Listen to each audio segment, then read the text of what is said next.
अस्सलाम वालेकुम, welcome to नावल सुधो लाइब्रेरी चैनल। तो बढ़ते अपने नावल की तरफ।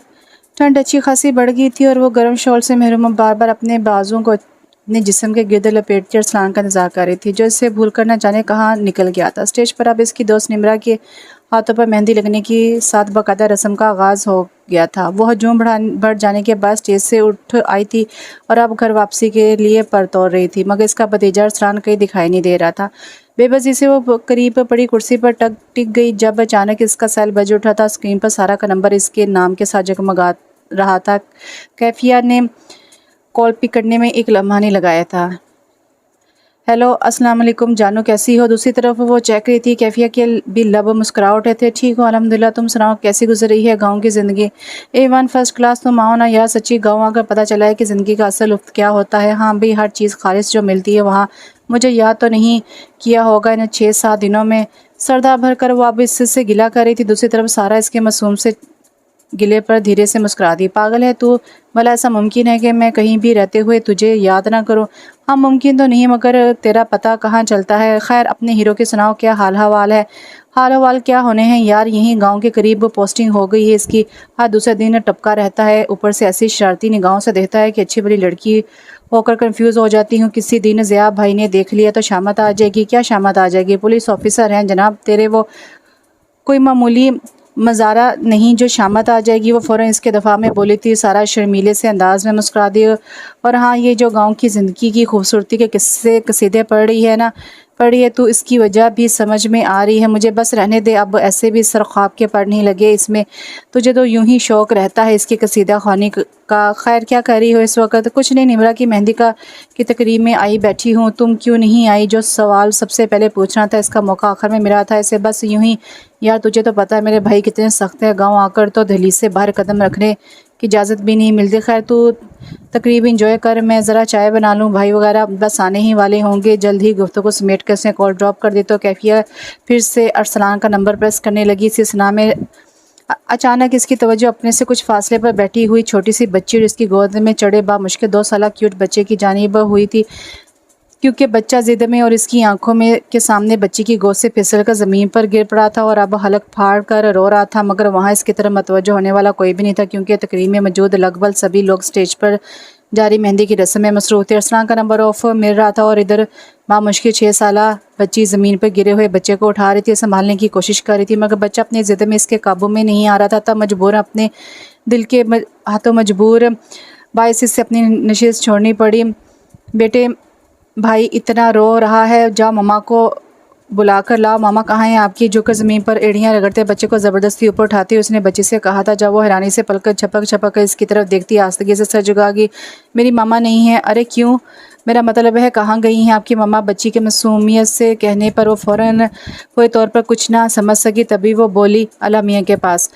ओह वेरी सैड, सॉरी बेटे, मुझे मालूम नहीं था। यहाँ किसके साथ आई हैं आप? गड़बड़ा कर वजाह देते हुए पंजों के बल नीचे ज़मीन पर ही बैठ गई थी। पापा और दादों के साथ। दादों की तबीयत ठीक नहीं है और पापा इन्हें रूम में छोड़ने गए हैं और ये साथ इनके पास जाने की ज़िद कर रहा है। बच्ची की उम्र कम थी मगर जहानत काबिल रक्श थी। फिर इससे पहले कि वो कुछ कहती, कोई 33 कदमों से चलता इनके करीब आ गया। हरीन कैफिया की पुश्ती आने वाले की तरफ, लिहाजा वो इससे नहीं देख सकी, मगर बच्ची अपने नाम की पुकार पर ज़रूर आने वाले की तरफ मतवज्जो हुई थी। जी पापा, साद क्यों रो रहा है?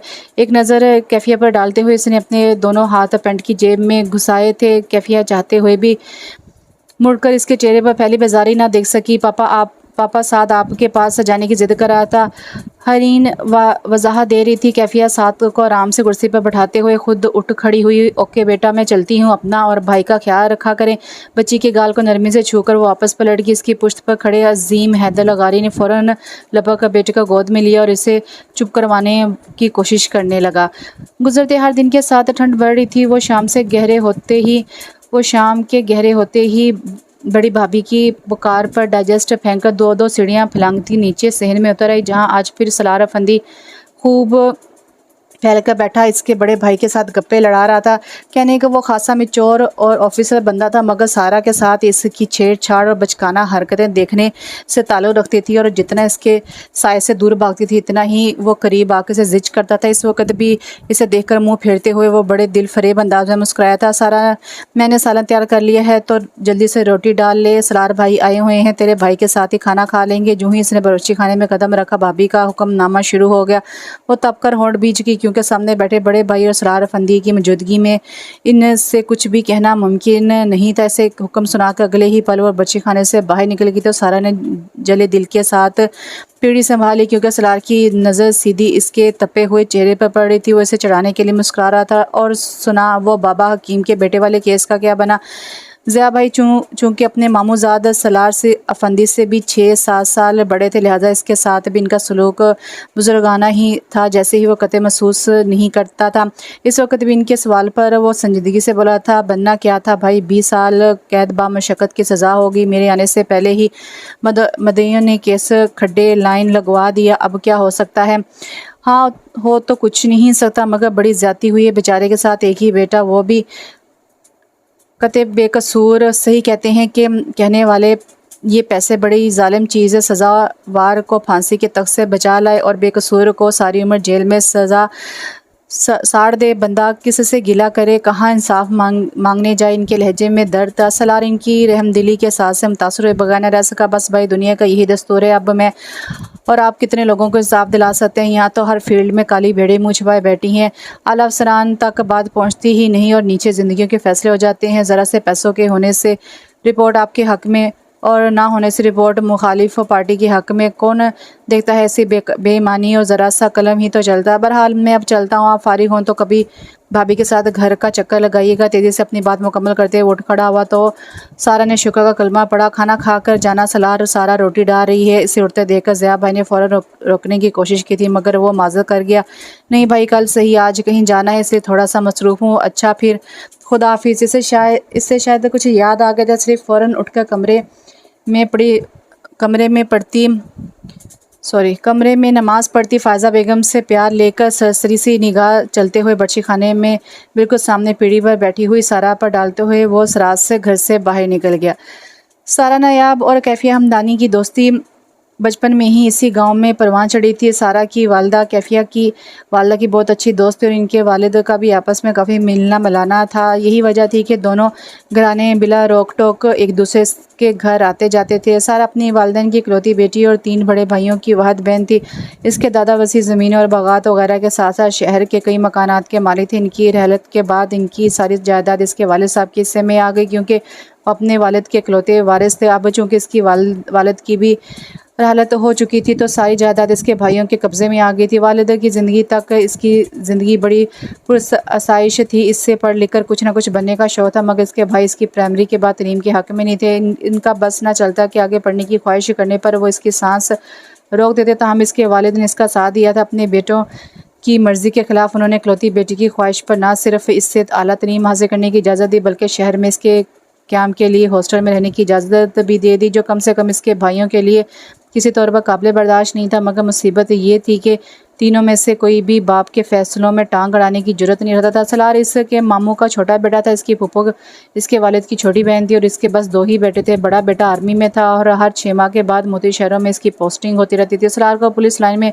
इंटरेस्ट था, लिहाजा वो इसी लाइन की तरफ आ गया। कैफिया हमदानी के वालिद प्रोफेसर थे, लिहाजा अपनी सहूलत के लिए रोज़ाना शहर से गाँव का सफ़र तय करते हुए उन्होंने शहर में ही घर तमीर करवा लिया था। और यूँ मैट्रिक से पहले ही कैफिया इससे छोड़कर शहर चली गई। मैट्रिक के बाद कॉलेज में दोबारा दोनों का मिलाप हुआ था। कैफिया का सिर्फ एक बड़ा भाई था जो इससे तकरीबन 10-15 साल बड़ा था, लिहाजा इनके बच्चे भी इसके बराबर आ गए थे। इनके वालिदैन चूँकि इसके बचपन में ही वफ़ात पा चुके थे, लिहाजा शुरू से ही इसके मिजाज में हसासियत दर आई थी। किसी को भी मुश्किल में देखती तो आंखें भर आती। नरम दिली मुरव्वत जैसे इसके अंदर कूट कूट के भरी हुई थी। अभी इनका बीए क्लियर भी नहीं हुआ था कि सारा के वालिद की वफ़ात होगी। वो एनुअल पेपर्स दिए बगैर वालिद की वफ़ात पर घर आई, तो फिर इसके भाइयों ने दोबारा इसे शहर का रास्ता देखने ही नहीं दिया। वो चूँकि अपने वालिद के साथ साथ भाइयों से भी बहुत प्यार करती थी, लिहाजा इनकी हुक्म पर बिना चूँ-चरा आराम से घर बैठ गई। सलाह ने इस मौके पर एक दो बार इससे बात करने की कोशिश की थी, मगर वो इसके हाथ ही नहीं लगी। ये नहीं था कि इसे सलार अच्छा नहीं लगता था, वो इसे पसंद करती थी, मगर अपनी पसंद से ज़्यादा इसे अपने भाइयों की इज़्ज़त का ख्याल था। वो कोई ऐसी हरकत नहीं करना चाहती थी जिससे इसके भाइयों की राय इसके बारे में ख़राब होती। यही वजह थी कि जब भी सलार इसकी राह रोकता या इससे बदतमीज़ी करने की कोशिश करता था, वो सख्ती से इसे डांट कर रख देती। तलीम छोड़ने के बाद गांव में इसका ज़्यादातर वक्त माँ की खिदमत में या घर के काम काज में ही बसर होता था। इससे शाम भी माँ के हुक्म पर वो सलार के घर की तरफ आई थी इससे गाजर का हलवा देने, क्योंकि वो कई रोज़ से इनके घर नहीं आए थे। इस वक्त भी घर नहीं पहुंचा था, लिहाजा वो थोड़ी देर बैठकर उठ आई थी, मगर अभी आधा रास्ता भी तय नहीं किया था कि वो रास्ते में मिल गया था। सारा का दिल इसे सामने देखकर तेज़ी से धड़का था, मगर बज़ाहिर वो बेनियाजी का मुजाहरा करती चलती रही। तभी इसकी सरकारी गाड़ी के टायर इसके कदमों के करीब चरचराए थे। ये क्या बदतमीज़ी है। साबे मामूल इसकी शरारत पर खफा होते वो तब उठी थी। सलार का नखियों से इसकी तरफ देखता धीरे से मुस्कुराया दिया। खैरियत, इस टाइम कहाँ से आ रही हो? इसकी खूबगी भरे सवाल को इसने अहमियत नहीं दी थी। कहीं से नहीं, रास्ता छोड़ो। मेरा जितना घबरा रही थी, सलार को इसे तंग करने में इतना ही मज़ा आता था, क्योंकि बचपन से वो इसे पसंद करता आ रहा था, मगर सारा इस बात से बेखबर थी। अगर ना छोड़ूं तो गाड़ी से निकल कर एनिस के सामने खड़े होते वो पूछ रहा था। सारा का दिल और तेज़ी से धड़क रहा था। मुझे देर हो रही है, अम्मा परेशान हो रही हैं, अम्मा की परेशानी का इतना ख्याल और मेरे जज्बात की कोई कदर नहीं है। सच शुक्र के वो रास्ता ज़्यादा बाहर नहीं था, वगरना आते जाते लोग कोई देख लेता तो अच्छी खासी कहानी बन जाती है। सारा अब हकीकी मायनों में परेशान हुई थी, जबकि वो पुरशौक निगाहों से उसके घबराए से चेहरे को देख रहा था। सलार प्लीज़, पलके उठा के इसने मिलते जाए अंदाज में इसकी तरफ देखा था, मगर वो टिस्से मिस ना हुआ। एक शर्त पर रास्ता छोड़ूंगा। कैसी शर्त? वो मौका का फ़ायदा उठा रहा था और इधर सारा की जान पर बनी हुई थी। पहले वादा करो कल घर मिलने आओगी। पागल हो गए हो क्या भाई? रोज़ आने जाने को बिल्कुल पसंद नहीं करते। चलो फिर ठीक है, आज कुदरत ने हम तुमसे दो दो हाथ करने का मौका फराम कर दिया, तो क्यों ना यही फ़ायदा उठा लो। उसकी आंखों में इशारा थी। सारा के हाथ सर पड़ गए। सलाम, मैं कह देती हूँ कि अगर तुमने एक कदम भी आगे बढ़ाया तो मैं तुम्हारी जान ले लूँगी। अच्छा, मसलन कैसे? आदत के ऐन मुताबिक इसे सारा नायाब को तंग करने में मज़ा आ रहा था। वो रोने वाली हो गई थी और फिर जैसे ही इसने एक कदम आगे बढ़ाया, वो इस पर झपटी और इसे शाने के करीब से इतने ज़ोर से काटा कि वो बुलबुला उठा। ऐसे इसके धक्का देने पर कुछ जिताती निगाहों से इसकी तरफ देखते हुए संभल कर वो तेज़ी से आगे बढ़ गई, जबकि वो इसके इस कदर जहराना अंदाज पर दांत पीस कर रह गया। बदतमीज़। वो गहरी नींद सो रही थी और मुसलसल बजता हॉर्न इसकी मिची पुरसुकून नींद में खलल डाल रहा था। तकरीबन 5 मिनट मुसलसल बजते हॉर्न ने बिलाखिर इसकी नींद को ख़त्म कर दिया था और वो कोफत भरे अंदाज में उठकर बैठ गई थी। बदतमीज़ जाहिल, पता नहीं किस पेंडू को अल्लाह ने गाड़ी दे दी है जो जान का अजाब बनने पर तुला हुआ है। अपने रेशमी बाल दोनों हाथों से समेटते हुए बिस्तर से उठकर बाहर रोड की जानिब खुलने वाली खिड़की की तरफ बढ़ आई।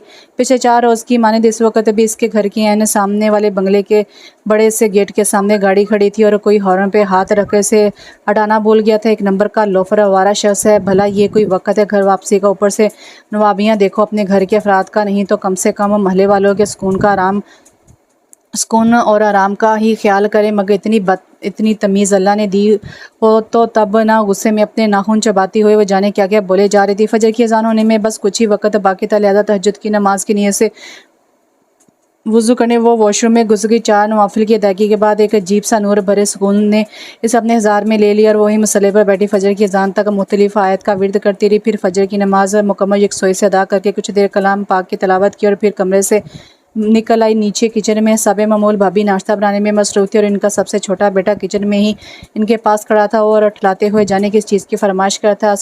अस्सलाम वालेकुम भाभी, तलहा क्यों रो रहा है? भाभी इसकी पुकार पर फ़ौरन चौंक कर पलटी। अरे मैं आटा गूंद रही हूँ और ये साहब आमलेट के लिए ज़िद कर रहे हैं। अब हाथ फारिग होंगे तो ही मौसू की फरमाइश पूरी कर सकूँगी ना।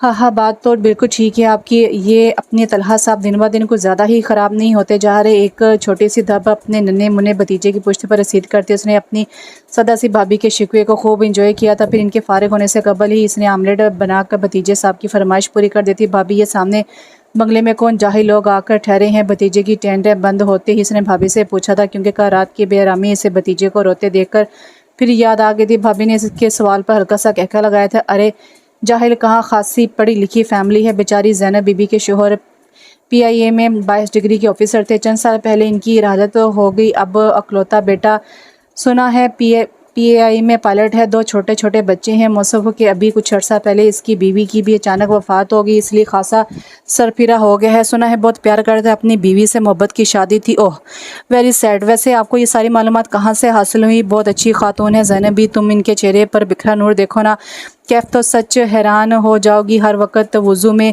रहती हैं और अल्लाह को याद करके रोती रहती हैं। इन्हें देखती हूँ तो लगता है कि जैसे हम ज़िंदगी को ज़ाया कर रहे हैं। भाभी ज़ैनब भी से अच्छी खासी मुतासिर दिखाई दे रही थी। वो तायदी अंदाज में सर हिलाकर रहेगी। सारे दिन कमरे में घुसी बेकार कामों में वक्त बर्बाद करती रहती हो। कभी लगा लिया करो चक्कर, लगा लिया करो इधर का चक्कर, ज़रा दिल ही बहल जाएगा। बेचारी बूढ़ी औरत कहाँ देखूंगी। इनके बेटे ने पिछले 4 रोज़ से सारे महल्ले वालों के नाक में दम किया हुआ है। इसकी शिकायत तो लगानी ही है। अपने भतीजे के प्लेट से आमलेट का छोटा सा टुकड़ा उठाकर मुंह में डालते हुए उसने तफसीलन ज़ैनब बी के बेटे की हरकत से मुतालिक तमाम तर शिकायत इनके गोशेगुजार कर दी थी, जिस पर एक मर्दा फिर वो कहका लगाते हुए खुद भी अपनी डिस्टर्बेंस का इजहार करती अपने और कैफिया के लिए चाय का पानी रखने लगी। सलार पुत्र, मैं पिछले कई रोज़ से तुमसे बहुत ज़रूरी बात करना चाह रही थी, तुम आए क्यों नहीं? सारा की बदतमीज़ी के बायस इस बार सलार ने कई रोज़ बाद अपनी फुप्पो फ़ायज़ा बेगम के घर चक्कर लगाया था, जिस पर वो इससे शिकवा करना थी। ताहम अब वो इन्हें क्या बताता कि वो क्यों नहीं आ रहा था। तभी सर झुकाकर ज़ेल्ला मुस्कुराते हुए बोला, कुछ मसरूफ़ था फुप्पो, 2-3 केस ऐसे चल रहे हैं कि घर जाने की भी फुर्सत नहीं मिल रही। बहरहाल खैरियत तो थी ना, कौन सी ज़रूरी बात करना चाह रही थी आप? एक बात जो मुझे बहुत परेशान कर रही है, मगर समझ में नहीं आ रहा कैसे तुमसे कहूँ। इनके तीनों बेटे ज़िया, रियाज़ और शायद किसी झगड़े की पंचायत में मसरूफ़ होने के बाद अभी तक घर नहीं आए थे और फ़ायज़ा बेगम ने इसी वक्त का फ़ायदा उठाया था। सारा अलबत्ता अपनी भाभी के साथ जानबूझकर बच्ची खाने में मसरूफ़ हो गई थी। कहीं ना पुप्पो मैं सुन रहा हूँ। इसके सर पर कुछ उलझती निगाहों से इसकी तरफ देखते हुए वो फिर सर झुका के थी। सलार, तुम तो जानते हो पुत्र, सारा मेरी इकलौती धी है, जिसे मैंने और तुम्हारे महरूम फूफा ने बड़ी मिन्नतों मुरादों के बाद रब सोने से पाया था। तुम्हें ये भी मालूम है कि मैंने और तुम्हारे महरूम फूफा ने इसकी सगाई तेरे जैसे सोने गबरू पुत्र के साथ इसलिए तय की थी कि हमारी धी इस आंगन से रुखसत होने के बाद भी सदा सुखी रहे। जी फूफो, मैं जानता हूँ, लेकिन बात क्या हुई है? क्या अब आप सारा की शादी मेरे साथ नहीं करना चाहती? ऐसी बात नहीं है बेटे। इसकी उलझन भरे अंदाज पर ज़रा सी देर को उन्होंने अपना चेहरा ऊपर उठाया तो वो इनकी पुरनूर आंखों में आंसू चमकते देखकर बेकरार हो उठा। फूफो, आप रो क्यों रही हैं? आखिर बात क्या है? वो अच्छा खासा परेशान हो उठा था। फ़ायज़ा बेगम ने अपने बहते आंसू पी लिए। सलार पुत्र, वक्त बड़ा जालिम आ गया है। रुपए पैसे की हवस ने सारे रिश्तों की खूबसूरती एहतराम को निगल लिया। मुझे लगता है जैसे मेरे मासूम धी भी अजदे की भूख की नज़र हो जाएगी। वो बहुत मध्यम आवाज़ के साथ बोल रही थी। सलार का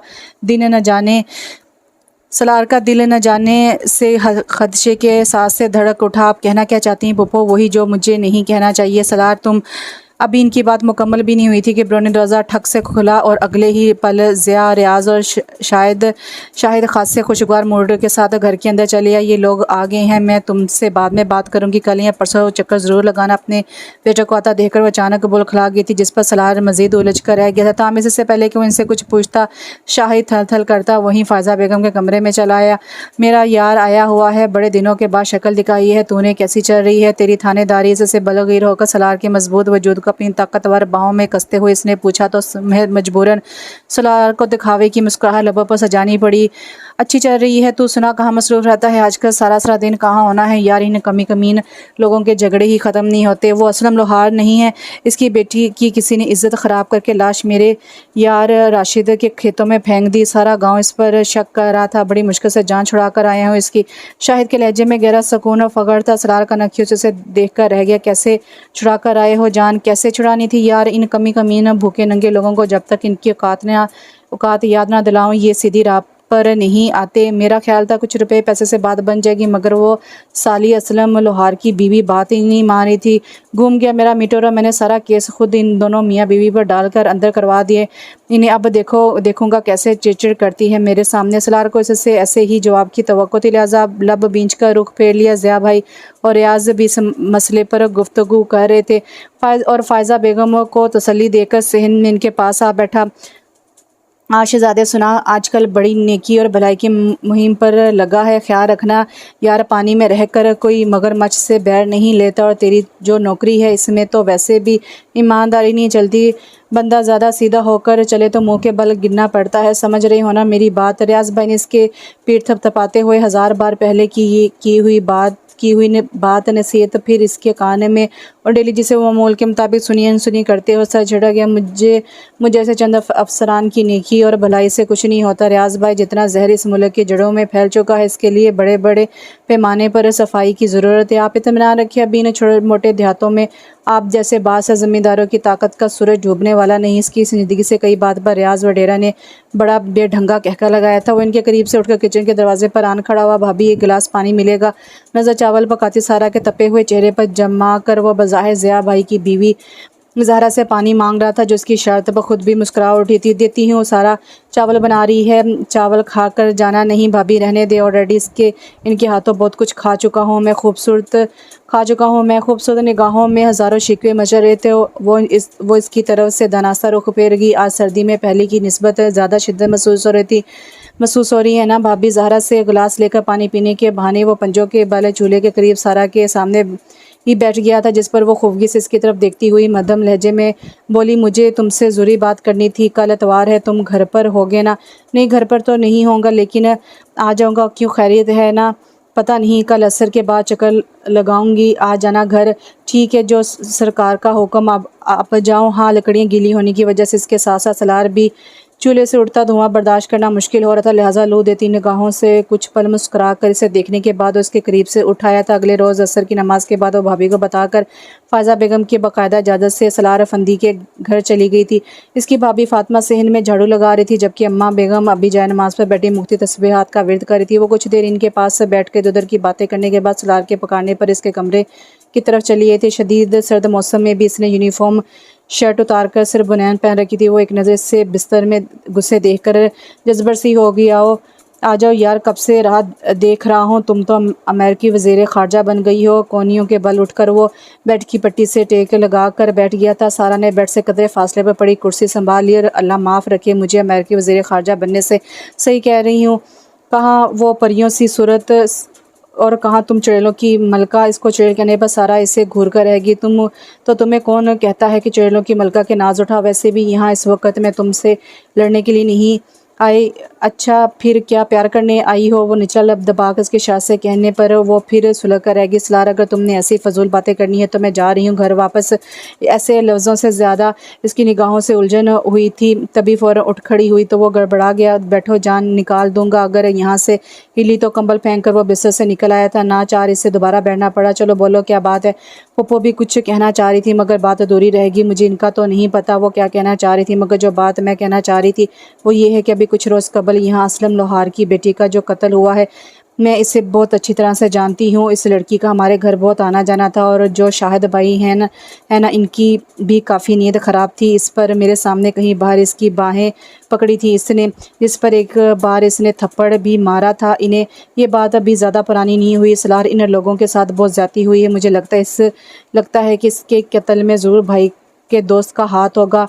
हो सकता है भाई ने इसके की कोई मदद की हो। तो प्लीज़ तुम चाचा असलम और इनकी बीवी को छोड़ दो ना, वो तो खुद जुल्म का शिकार है, पता है मुझे, लेकिन इन लोगों के ख़िलाफ़ मुकदमा बनाने वाले खुद तुम्हारे भाई हैं। सारा, आज FIR रिपोर्ट पड़ी है मैंने असलम लोहार और इसकी बीवी के ख़िलाफ़। तुम्हारे मोअज़्ज़ज़ भाई ने चंद दोस्तों ने खुद थाने जाकर ये बयान दिया है कि पसंद की शादी के लिए घर से भागने पर खुद असलम लोहार और इसकी बीवी ने बेदर्दी से अपनी बेटी को मार डाला। ये भी लिखा गया है कि इस लड़की के गांव से बाहर किसी शख्स के साथ गलत किस्म के ताल्लुकात है, लिहाजा घर वालों ने गैरत के जोश में आगे से खेतों में कत्ल कर डाला, जिसके चश्मदीद गवाह तुम्हारे भाई के मोअज़्ज़ज़ दोस्त हैं। अब बताओ भला, क्या मैं तुम्हारे भाइयों के साथ जंग करूं जबकि इनके ताल्लुकात मुझसे भी ऊपर हैं? इसका मतलब है थानेदार होकर भी तुम सब की तरह चुपचाप इन लोगों की बेबसी का तमाशा देखोगे। इसके दिल में दुखी इंसानियत का गहरा दर्द है। सलाह ने लब बींच कर रुख फेर लिया। और क्या करो तुम बताओ? रिज़ाइन दे दूं जॉब से और आकर मेरे भाइयों की ज़मीन पर काश्तकारी कर दो? वो तपी थी और सलार को ना चाहते हुए भी इसके अल्फाज पर हंसी आ गई। अच्छा मशवरा है, गौर करूँगा इस पर। और कोई हुक्म? और चूड़ियाँ पहनकर घर बैठ जाओ, यही बेहतर है तुम्हारे लिए। कल को मेरे साथ भी यही सब होगा तो यूं ही हंसते रहना। अपनी नशिस्त से उठते हुए यूं ही जज्बात में इसने कह दिया था, मगर जवाब में सलार की तरफ से पड़ने वाले भरपूर थप्पड़ ने इसके 14 तबक रोशन कर दिए। आज ऐसी बकवास की है, दोबारा कभी फजूल लफ्ज़ मुँह से निकाला तो जिंदा ज़मीन में गाड़ दूंगा तुम्हें, समझी? पल में मूड ख़राब हुआ था इसका। वो गाल पर हाथ रखकर कितनी ही देर हैरानी से इसे देखती रहे। देखती रही थी। ए ढलती शाम के लम्हों, अभी ना लौट के जाओ, मुझे कुछ वक़्त तो दे दो कि सोचो के दरीचे से किसी को याद करना है, गुज़रने वाला ये दिन भी किसी के नाम करना है।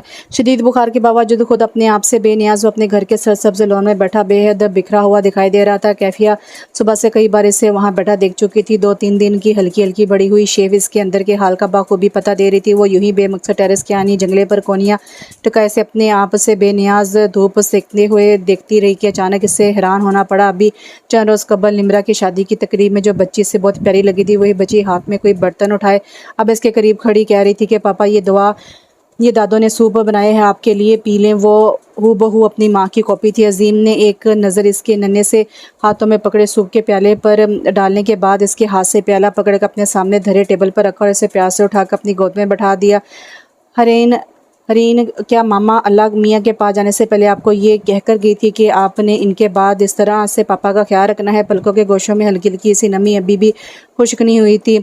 हरीन कुछ ना समझने वाले अंदाज में इसकी तरफ देखती हुई यूं ही नफ़ी में सर हिला गई। पापा क्या आप मामा से नाराज़ हैं? हाँ। इसके रेशमी बालों पर थोड़ी टिकाए हुए इसने पलकें बंद की थी। क्यों पापा, मामा तो आपसे इतना प्यार करती थी, फिर आप इनसे नाराज़ क्यों हैं?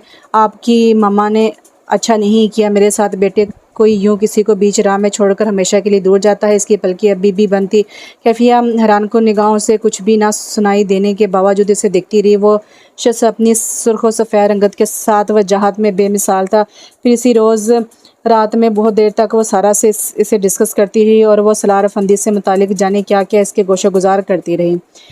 फ़िज़ा में सर्दी की शिद्दत एक मरतबा फिर बढ़ गई थी। वो सलार फंदी के घर से वापस आई तो अंधेरा अच्छा खासा बढ़ चुका था। ज़िया, रियाज और शाहिद तीनों घर ही आ चुके थे और अब इसकी वापसी का इंतज़ार हो रहा था। जो ही इसने घर में कदम रखा, शाहिद लपक इसके बाजू दबोच गया। कहाँ से आ रही हो? इस वक्त अंदाज़ ऐसा था कि वो सलार के थप्पड़ की तकलीफ भूलकर हक्का बक्का साए से देखने लगी। मैं मामू के घर से क्यों? ये वक्त है आवारा फिरने का और रोज़ाना भाग भाग कर मामू के घर क्यों जाती हो?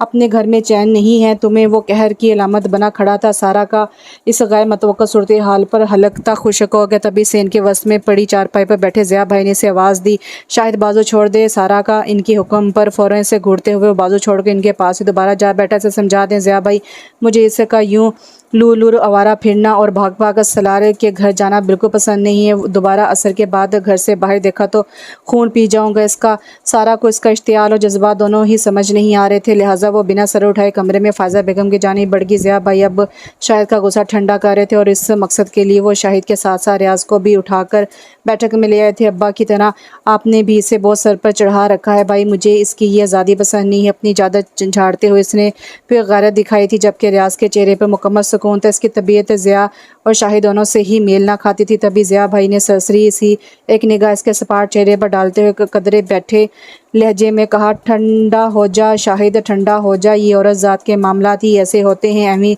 तो पुराने वक्तों में बड़े बड़े सियाने इस ज़ात को पैदा होते ही जिंदा दफन नहीं कर देते थे। एक मर्द के लिए बेटी की पैदाइश से बढ़कर और कोई शिकस्त नहीं, कोई गाली नहीं। खैर जाने दो गुस्से को। ये बताओ सारा की शादी का क्या करना है? अम्मा 2-3 बार कह चुकी है मुझे कि मैं जल्दी इसके हाथ पीले करने का बंदोबस्त करूं, और ये भी कि सलार के घर वाले 1-2 रोज़ में तारीख लेने आ रहे हैं, तो आने दे भाई, हाथ पीले तो करने ही हैं। अल्लाह के फजल करम से हमें किसी चीज़ की कमी है? जो अब शाहिद की बजाय रियाज की तरफ से आया था, कमी तो कोई नहीं है, मगर मैं जो बात तुम लोगों के गोशो गुजार करना चाहता हूँ वो कुछ और है। इनका अंदाज़ बहम था। शाहिद और रियाज दोनों उलझे अंदाज में इन्हें देखने लगे। क्या मतलब? देखो ना यार, अब्बा की वसी ज़मीन और जायदाद है जिसमें इनकी वसीयत के मुताबिक हम तीनों के अलावा अम्मा और सारा भी हिस्सेदार हैं। जब तक ये ज़मीन इकट्ठी है, गांव में हमारी टक्कर का दूसरा कोई नहीं। जिस दिन इस ज़मीन की वंड होगी, इस दिन हमारी चौधराहट भी समझो ख़त्म हो जाएगी। अम्मा को तो इसी बूहे पर मरना है, इसकी जायदाद कहीं नहीं जाती। अलबत्ता सारा की शादी सलार से होती है, ज़मीन का एक टुकड़ा ज़मीन का एक बड़ा हिस्सा हमारे हाथ से निकल जाएगा। और फिर ये बात तो तुम लोग भी जानते हो कि सलार और इसके भाई की नज़र असल में हमारी ज़मीन पर है। आज थानेदार है, कल बड़ी पोस्ट पर चला जाएगा तो बहुत तंग करेगा, गले में फंसी हड्डी की तरह, ना इसे उगल सकेंगे ना निगल सकेंगे। बात तो ठीक है आपकी, यानी आपके कहने का मतलब है कि हमें सारा की शादी सलार से नहीं करनी चाहिए। शायद बहुत जल्दी बात की तह तक पहुंच गया था, जिस पर ज़िया भाई ने तो सीफी निगाहों से इसे देखा था। मेरा मतलब तो यही है, आगे तुम लोगों की मर्ज़ी। अगर तुम दोनों अपने हिस्से की जायदाद में से इसे कुछ देना चाहते हो तो मुझे कोई इतराज़ नहीं है। वो ये बात इससे पहले फ़ायज़ा बेगम के कानों में भी डाल चुका था। वही बात दोनों भाइयों के गोशेगुजार भी कर दी, जिस पर रियाज तो खामोश रहा, लेकिन शाहिद बोल उठा, नहीं ज़िया भाई, मेरा ख्याल है अब्बा की जितनी भी ज़मीन जायदाद है इस पर बस हम तीनों भाइयों का हक़ है। अगर अपनी ज़िंदगी में अब्बा ने कोई अहमकाना वसीयत की भी थी तो इनके साथ वो भी मिट्टी में मिट्टी होगी। और जहाँ तक सलार की बात है तो सारा के हवाले से मैं भी इस हक़ में नहीं। हाँ रियाज अगर चाहे तो अपने हिस्से की ज़मीन से आधा हिस्सा इसे दे सकता है। हाँ रियाज तू बोल अब तेरा क्या जवाब है। शाहिद के जवाब से खुश होकर ज़िया भाई की तवज्जो अब खामोश बैठे रियाज की तरफ मजबूर हो हुई थी। मेरा क्या ख्याल होना है भाई, फ़ैसला तो आप लोग कर ही चुके हो। आगे सारा समझदार पढ़ी लिखी लड़की है, वो किसी के साथ भी ब्याही जाए अपना हक़ कभी नहीं छोड़ेगी, ये मैं लिख कर देने को तैयार हूँ। तो फिर इस मसले का क्या हाल है? मसले का हल मेरे पास है। ज़िया भाई के पुरसोच सवाल पर शाहिद ने कुछ देर सोचते रहने के बाद अचानक कहा, तो वो दोनों इसे देखने लगे। क्या हल? बड़ा आसान है, जिससे सांप भी मर जाए लाठी भी ना टूटे। इसके लबों पर बड़ी मायने खेज मुस्कुराहट और आंखों में अजीब सी चमक थी। बाहर बैठक के दरवाजे पर खड़ी ज़ारा भाभी, जो छोटे को लेकर बाथरूम के लिए निकली थी, अपनी फितरती तजस्सुस भरी तबीयत के हाथों दरवाजे से लगकर खड़ी हो गई थी। अंदर तीनों भाइयों के दरमियान तय पाने वाली बात सुनकर थरा उठी। सारा अपने कमरे में बंद हो चुकी थी, लिहाजा इन्हें फ़ायज़ा बेगम को सूरत हाल से बाखबर करने का अच्छा मौका मैसर आ गया था। सारा नायाब से हुए झगड़े के बाद वो फ़ायज़ा बेगम के प्याम पर बड़ी मुश्किल से वक़्त निकालकर इस तरफ आया था, जिस पर वो नए सिरे से जल भुन उठी थी, मगर इसने परवाह नहीं की। तेज़ बुखार में जलती फ़ायज़ा बेगम शिद्दत से इसकी आमद की मुंतज़िर थी। अस्सलाम वालेकुम फूफो। वालेकुम सलाम। आओ बेटे, मैं कब से तुम्हारा इंतज़ार करती। खैरियत? मैं असल में बहुत मसरूफ़ था इसलिए चक्कर नहीं लगा सका। आपकी तबीयत कैसी है? वो इनके करीब चारपाई पर ही जगह बनाकर बैठ गया था। फ़ायज़ा बेगम की आंखें इसे करीब पाकर फिर आंसू से भर आई। मेरी तबीयत का क्या होना है बेटा, बस सारा की तरफ से बहुत परेशान हो, इसीलिए ज़हरा को भेजा था तुम्हारी तरफ। सारा की तरफ से परेशान होना छोड़ दें। आप कल परसों अम्मी तारीख लेने आ रही हैं। नहीं, जो तुम और मैं सोच रहे हैं वो कभी नहीं होगा। ये लोग, ये सारा के भाई इसकी शादी कभी नहीं होने देंगे तुमसे। क्यों? मेरा मतलब है आप ऐसा क्यों कह रही हैं? वो थोड़ा सा परेशान हुआ था जब वो बोली, क्योंकि मैं इन दौलत के पुजारियों के इरादे जान चुकी हूँ। उनकी नीयत में फतूर आ गया है। ये मेरी बेटी, मासूम बेटी को जान से मारने का प्रोग्राम बना रहे हैं ताकि इसके हिस्से की जायदाद पर काबिज हो सके। मगर ये नमानी इस बात को नहीं जानती, ये तो जान देती है भाइयों पर। सलार तो तू मेरा बेटा है, तुझसे बढ़कर मुझे सारा के लिए कोई भी अजीज़ नहीं है। मैं तेरे आगे हाथ जोड़ती हूँ बेटे, इसे यहाँ से दूर ले जा। आज ही कहीं ले जाकर छुपा दे इसे, वरना ये इसे बेमौत मारकर इल्ज़ाम किसी और पर डाल देंगे। मैं बहुत अच्छी तरह जानती हूँ अपने बेटे को। ये रुपये ज़मीन जायदाद के लिए अपनी बहन तो क्या माँ की जान भी ले सकते हैं। मैं इन्हें तेरा दुश्मन नहीं बनाना चाहती, ना तुम्हें इनकी नज़रों में लाना चाहती हूँ। इसलिए बेटे, सारा को छुपा कर यहाँ से दूर ले जा। तुझे खुदा का वास्ता सलार, एक माँ के बंदे हाथों की लाज रख ले। इनके अल्फाज क्या थे? चिंगारियाँ थी जो लम्हों में इसे झुलसा कर रख गई थी। इस लम्हे बेसाख्ता सारा के अल्फाज एक मरतबा फिर इसकी समातों में गूंजे थे। और चूड़ियाँ पहनकर घर बैठ जाओ, यही बेहतर तुम्हारे लिए। कल को मेरे साथ भी यही सब होगा तो यूं ही हंसते रहना। नहीं, सारा को मेरे होते हुए कोई नुकसान नहीं पहुँचा सकता। आप टेंशन मत लें पुप्पो, मैं खुद बात करूँगा ज़िया भाई से। हरगिज़ नहीं, इसके कानों में ये बात पड़गी तो हरगिज़ नहीं, इसके कानों में ये बात पड़ेगी तो गज़ब हो जाएगा। सलार, तुम नहीं समझते इन निजी मामलात को। मैं माँ हूँ, इनकी जो मैं जानती हूँ वो तुम नहीं जानते। यहाँ इन देहातों में कितने ही जगीदारों की बेटियाँ यूं ही बेकसूर मौत की भीड़ चढ़ जाती हैं। इन ज़मीन और जायदादों ने बड़े जुल्म किए हैं हवा की बेटी पर। खुदा का वास्ता है सलार, मेरी बात मान लो। अब के सलार अफंदी के सामने हाथ जोड़ते हुए बकायदा रो पड़ी थी, जिस पर वो मुस्तरब हुआ था। नहीं पुप्पो, ये क्या कह रही हैं आप? आपकी हर बात मेरे लिए हुक्म का दर्जा रखती है। मेरी क्या मजाल कि आपकी किसी हुक्म से नाराफ़ कर जाऊं, लेकिन ये एकदम सही नहीं लग रहा मुझे। सारा क्या सोचेगी? और फिर जो चीज़ मेरी है इसे पाने के लिए चोरी करने की क्या ज़रूरत है? मुझे ज़रूरत है सलार, वक़्त तुम्हारे हक़ में नहीं। ये चीज़ जो तुम्हारी मेरे पास अमानत है, मैं अपनी खुशी से तुम्हें सौंप रही हूँ। अब मज़ीद बहस में ना पड़ना बेटे, इससे पहले कि कोई अनहोनी हो जाए। खुदा का वास्ता तुझे मेरी बात मान ले। इनके हाथ बार बार सलार के सामने बंद रहे थे, तभी वो बेबस हो गया था। ओके पुप्पो, जैसे आपकी मर्ज़ी, अभी मैं निकलता हूँ। थोड़ी देर बाद इसे किसी बहाने से मेरे घर की तरफ भेज दीजिएगा। आगे अल्लाह ने चाहा तो मैं खुद संभाल लूँगा। फ़ायज़ा बेगम इसकी रजामंदी पर जैसे फिर से जी उठी थी और इस वक्त इनके कपकपाते लब सलार अफंदी को दुआएं देते नहीं थक रहे थे। इस रोज़ भाभी की हिदायत पर बड़े दिनों के बाद वो अपने घर के सामने वाले बंगले की तरफ आई थी। बंगला बाहर से जितना शानदार दिखाई देता था, अंदर से इसका हाल इतना ही अबतर था। अजीब से वीरानी और उजाड़पन हर सूद बिखरा दिखाई दे रहा था। वो एक तफसीली निगाह इर्द गिर्द डालती खुला हुआ गेट आस्ता से अंदर धकेल कर बिना दस्तक दिए लॉन में चली आई, जो इस वक्त खुशक और वीरान पर अपनी बदहाली पर अफसोस आंसू बहा रहा था। लोन गबूर के अंदर बड़े से हाल में दाखिल हुई तो वहाँ का माहौल भी ऐसा ही बिखरा हुआ पाया। अजीम लगारी की वो बेटी जो इससे बेहद पसंदी किचन में किसी चीज़ पर खड़ी खटपट कर रही थी। इसका छोटा सा 2 साला भाई हाल में एक तरफ ज़मीन पर पड़ा रोते हुए चला रहा था। इसे ये मंजर देखकर दुख के साथ साथ काफ़ी हैरानी भी हुई थी। तभी वो दबे पाँव चलती किचन के दरवाजे पर आ खड़ी हुई। गुड़िया इसकी मीठी पुकार पर बच्ची ने फ़ौरन पलट के इसकी तरफ देखा था। आंटी आप यहाँ कैसे? दूध बॉयल करके फीडर में डालते हुए इसने हैरत से सवाल किया। कैसा लगा आंटी का सरप्राइज़? वैसे मैं यहीं आपके सामने वाले घर में रहती हूँ। सच ये तो बहुत अच्छी बात है। वो बड़े स्टूल से उतर आई थी तभी कैफिया ने इससे से पूछा, क्या दादी अम्मा नहीं हैं घर पर? नहीं, इनकी तबीयत बहुत ख़राब थी, पापा अस्पताल लेकर गए हैं इन्हें, इसलिए ये साथ रो रहा है। ये पापा के बगैर नहीं रहता। कितनी मासूमियत थी इस प्यारी सी बच्ची के लहजे में। वो उसे देखती रह गई। आप पापा की गैर मौजूदगी में भाई को संभाल लेती हो? हरीन जी मामा का एक्सीडेंट हुआ था तो दादों ने थोड़ा थोड़ा काम करना सिखाया था मुझे। मामा का एक्सीडेंट हुआ था? कैसे और कब हुआ था एक्सीडेंट? जब साथ पैदा हुआ था तब पापा मामा को शॉपिंग करवाने गए थे तो एक्सीडेंट हो गया था। ऐसे कोई बात नहीं पता थी। वो अफसोस से सर हिलाती छोटे बच्चे को संभालने में इसकी मदद करने लगी। हरीन बेटा स्कूल जाती हो आप? के नहीं जाती हूँ, यहाँ पास में ही स्कूल है। मेरा पता है आंटी, मेरी मामा बहुत अच्छी थी। वो मुझसे और सास से बहुत प्यार करती थी। अब मेरी मामा नहीं है तो मेरी कोई दोस्त भी मेरे घर नहीं आती, क्योंकि अब मैं इन्हें मामा के हाथ की बनी मज़े मज़े की चीज़ें जो नहीं खिलाती। साथ फीडर पीते हुए रोना भूल चुका था। तभी वो उसे बता रही थी, आंटी क्या जिनकी मामा नहीं होती इनसे कोई प्यार नहीं करता? अगले ही पल वो भरपूर मासूमियत के साथ इससे पूछ रही थी, नहीं जानू ऐसे नहीं होता। अच्छा लेकिन अल्लाह मियाँ मामा का क्या करते हैं? क्या मेरी मामा अल्लाह मियाँ के पास हमारे लिए कुछ लेने गई है? नहीं बेटा, तो फिर क्यों पापा कहते हैं कि मेरी मामा अल्लाह मियाँ के पास हमारे लिए ढेर सारे खिलौने लेने गई हैं? अगले ही पल बच्ची की अजीबोगरीब सवाल से फिर लाजवाब कर डाला, आंटी मेरी मामा को देखेंगी आप? कितनी तरसी हुई थी।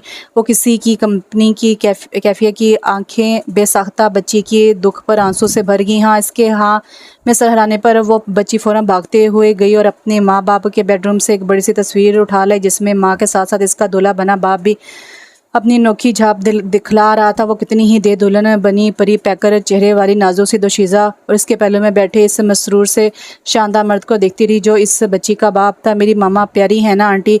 हाँ बहुत प्यारी हैं, बहुत ज़्यादा। बच्ची की इश्तियाक पर पूछने पर इसने मुस्बत जवाब दिया। इसका छोटा सा मासूम चेहरा फिर चमक उठा था। आंटी आप सामने रहती हैं तो रोज़ चक्कर लगा लिया करें ना। दूसरे ही पल फ्रेम साइड पर ख्याल से रखकर वो इससे नई फरमाइश करी थी। कैफिया ने अपनी बिगी बल के पूछ ली, ठीक है जब आप स्कूल से वापस आ जाएं पापा घर पर मौजूद ना हो तो आप फ़ौरन मुझे बुला लिया करें। Okay thank you aunty. इसकी इतनी सी अनायत पर बच्ची बहुत खुश हो गई थी। अगले रोज़ फिर इसी टाइम वो बच्ची की कॉल पर इसकी तरफ चली आई और लगभग 3 घंटे में घर का नक्शा बदल कर रख दिया। हरीन की खुशी इसकी हेल्प पर देखने से ताल्लुक़ रखती थी मगर जैसे ही वो सफाई से फारिग हुई तो अजीम चला आया। कैफिया का चेहरा भी कपड़ों के साथ साथ गंदा हो गया था। तभी इसकी आमद का जानकर वो शर्मिंदा से कमरे में ही रुकी। हरीन तुम तो कह रही थी कि पापा शाम को आएंगे, अब माय गॉड मैं कैसे सामने जाऊंगी? इनके बच्ची को कंधों से पकड़कर रोकते हुए इसने गिला किया था। वो मुस्कुरा दी, मुझे तो पापा ने शाम का ही कहा था। अच्छा आप यहीं छुप जाइए, मैं पापा से बात करके आती हूँ। उसे तसल्ली देकर वो फ़ौरन बाहर भागी तो कैफिया लाचारी से वहीं बेड पर टिक गई। अटैच बात भी नहीं था कि वो जाकर मुँह ही धो लेती। अजीम अब हरीन को डांट रहा था कि कौन आया था घर में और ये सब काम ये किसने किए हैं। इसका मूड बेहद बिगड़ा हुआ था। हरीन पहली बार इसे इस दर्जा गुस्से में देख रही थी। वो सामने वाली आंटी है ना कैफिया, उन्होंने किए हैं, क्यों मना किया है ना मैंने कि कहीं आने जाने से, किसी को यहाँ बुलाने से, फिर क्यों आई वो यहाँ? अजीम इस पर धड़ा था। कैफिया का चेहरा सासे तौहीन से सुर्ख हो गया था। मैंने कहा था पापा साथ बहुत रो रहा था, इसकी तबीयत भी ठीक नहीं थी। अजीम लगारी को गुस्से में देखकर बच्ची का चेहरा भी रोने वाला हो गया था, शायद इसीलिए वो जब्त कर गया। कुछ नहीं होता, साथ को इस घर की हर चीज़ जहाँ जैसे पड़ी रहे, आइंदा कभी किसी चीज़ को हाल नहीं लगाना। ओके अजीब इश्क के हिसाब में था वो कि महबूब बीवी के हाथ लगी चीज़ों का हिलना भी गवारा नहीं था। इससे कैफिया जो पहले सासे तौहीन से सुर्ख हो रही थी अब जैसे अगले ही पल इसे इस खूबरू से शानदार मर्द पर तरस आने लगा था। कितना तोड़ फोड़ कर रख दिया था मोहब्बत ने इसे। शाम का अंधेरा धीरे धीरे बढ़ रहा था। फ़ायज़ा बेगम और जहरा भाभी के बेहद मजबूर करने पर वो सलार के घर की तरफ निकली थी मगर इस इरादे के साथ कि जो चीज़ जहरा भाभी ने छुपाकर शॉपर में बंद करके इसे सलार को देने के लिए ज़बरदस्ती थमाई थी वो इसके हवाले करते ही फ़ौरन इन्हीं कदमों से वापस लौट आएगी। लेकिन इसकी नौबत ही नहीं आई। वो भी रास्ते में थी जब वो गाड़ी लेकर सामने आ गया। बैठो जल्दी, बिना किसी सलाम दुआ के बोतल की जिनकी आसमानी नमूदार होते इसने जिंदगी से हुक्म सादर किया तो वो उछलकर 2 कदम पीछे हटी। जी नहीं, मुझे मरना नहीं, अपने भाइयों के हाथों ये शॉपर पकड़ो और अपना रास्ता नापो। सलार को इससे ऐसे ही जवाब की तवक्को थी, लिहाजा वो खुद उछलकर सीट से उतरा और अगले ही पल एहतियात से इर्द गिर्द देखते हुए एक हाथ सारा के मुंह पर सख्ती से जमा दिया। शाम गहरी हो रही थी, लिहाजा इस वक्त इस रास्ते की तरफ कम ही लोग आते जाते थे। अगले 2 मिनट में वो गाड़ी में इसके बराबर बैठी मच रही थी। सलार के मजबूत हाथ की गिरफ्त इसके जबड़ों को बहुत अच्छी तरह से बींच रखा था। यही वजह थी कि हजार कोशिश के बावजूद अपनी दिफा में कुछ नहीं कर पा रही थी। गाड़ी जब गांव के दूसरे बाहर निकली तब सलार ने अपना हाथ इसके मुंह से हटा दिया। रोड पर रश नहीं था मगर इसके बावजूद इसे रश ड्राइविंग करनी थी। ये क्या बेहूदगी है, कहाँ ले जा रहे हो तुम मुझे? सारा का सांस जैसे ही बहाल हुआ वो हलक के बाल चला उठी मगर सलार ने जैसे सुना ही नहीं था। सलार में चलती हुई गाड़ी से कूद जाऊंगी, अपने थानेदार होने का रौब मुझ पर मत चलाओ। इसका हाल गैर मुतवक्का सूरत हाल पर बुरा हुआ था, लिहाजा सलार को मजबूरन एक हाथ फिर से इसे काबू करना पड़ा। अगले पौने घंटे में इसने एक दरमियाने दर्जे के मकान के सामने गाड़ी रोकी थी। चलो गाड़ी पार करके इसने बाएं हाथ से इसका बाजू दबोचा और ज़बरदस्ती घसीटते दरवाजे के करीब लिया। ये शहर में इसी की जाए रहाइश थी और जिस पर लगा छोटा सा कफल सारा के खौफ में मज़ीद इजाफा कर रहा था। इसकी रंगत अपने साथ पेश आने वाले से अजीबो गरीब वाक़े पर सफ़ेद पड़ चुकी थी। मकान छोटा सा सहन कबूर करके सलार जिस वक्त इसे कमरे में लाया वो चला उठी। मैं सोच भी नहीं सकती थी कि तुम इस दर्जा घटिया और अंदर से इतने कमीने इंसान होगे। तुम क्या समझते हो यूं ताकत और दहशत से तुम अपना मकसद हासिल कर लोगे? हरगिज़ नहीं। मेरे भाइयों को पता चल गया तो वो तुम्हारी बोटियां करके चील कौवों को खिला देंगे। फजूल बकवास करना छोड़ो, मैं अभी अपने दोस्तों को कॉल करके बुलाता हूँ और मौलवी साहब का बंदोबस्त भी करता हूँ। अभी थोड़ी देर के बाद हमारा निकाह होगा, इसके बाद तुम्हें जो बकवास करनी है शौक से करते रहना। फिलहाल यहाँ बैठो चुप करके। समझी इस वक्त वो कितने मुख्तलिफ रूप में दिखाई दे रहा था। सारा फटी पड़ी निगाहों से बेयकीनी से इसे देखेगी। हरगिज़ नहीं, कभी सोचना भी मत कि मैं यूँ छुप कर अपने भाइयों की मर्ज़ी के खिलाफ तुमसे निकाह करूँगी। ठीक है, मत करना रहना तो अब तुम्हें यही है, वो भी मेरे साथ। जायज़ ताल्लुक़ के साथ रहो या नाजायज़ ताल्लुक़ के साथ, फैसला तुम पर छोड़ता हूँ मैं। वो ज़रूरत से ज़्यादा संजीदा था। सारा के अंदर इस एक लम्हे में बहुत कुछ टूटा था। वो जैसे आम मर्दों से मुख्तलिफ समझती थी। वो कितना घटिया मर्द होकर इसके सामने ज़ाहिर हुआ तो वो फूट फूट के रो रही थी। शायद ज़िंदगी में शायद पहली बार इससे अपनी बेबसी पर इससे दर्जा रोना आ रहा था। ना वो अपना वकार बचा पा रही थी और ना अपने भाइयों की शान। इस लम्हे इसका बस ना चलता। वो कुछ भी खाकर हमेशा के लिए सो रहती। शायद इसलिए इसके भाई इसके घर जाने से रोकते थे इसे, मगर अब रोने से क्या हासिल था? जो नुकसान नहीं होना चाहिए था वो तो हो चुका था। अब तो बस इसे गुजरे हुए सांप की लकीर पीड़ना थी। आज बहुत दिनों बाद गुड़िया की ज़िद और इसरार पर वो फिर अजीम लगारी के ग्रीन पैलेस की तरफ आई थी। नाइट बल्ब की मदम रोशनी में नहाया लॉन्च हर तरफ अजीब सा फसूब बिखेर रहा था। वह नपेतुले कदम उठाती अभी हरीन के कमरे की तरफ बढ़ना ही चाहती थी कि अचानक किचन से बरामद होने वाली खातून को देखकर ठटक गई। अस्सलाम वालेकुम। वालेकुम सलाम। आओ बेटे, कैफिया ही हो ना आप जी? और गालबन आप हरीन की दादी माँ हैं? हाँ ठीक पहचाना तुमने। हरीन बहुत बातें करती हैं तुम्हारी। मैंने कहा भी है कि तुम्हें बुला कर लाए मगर ये आजकल के बच्चे कहाँ सुनते हैं बड़ों के। अपने गर्म दुपट्टे के कोने से भीगे हाथ खुशक करती इसे लेकर वहीं लॉन्च में बैठ गई। नहीं, वो असल में मेरी तबीयत ठीक नहीं थी इसलिए चक्कर नहीं लगा सकी। वो गन्ना हरीन तो रोज़ाना बहुत असरार करती है। अच्छा, अब कैसी तबीयत है तुम्हारी? अब तो ठीक हो?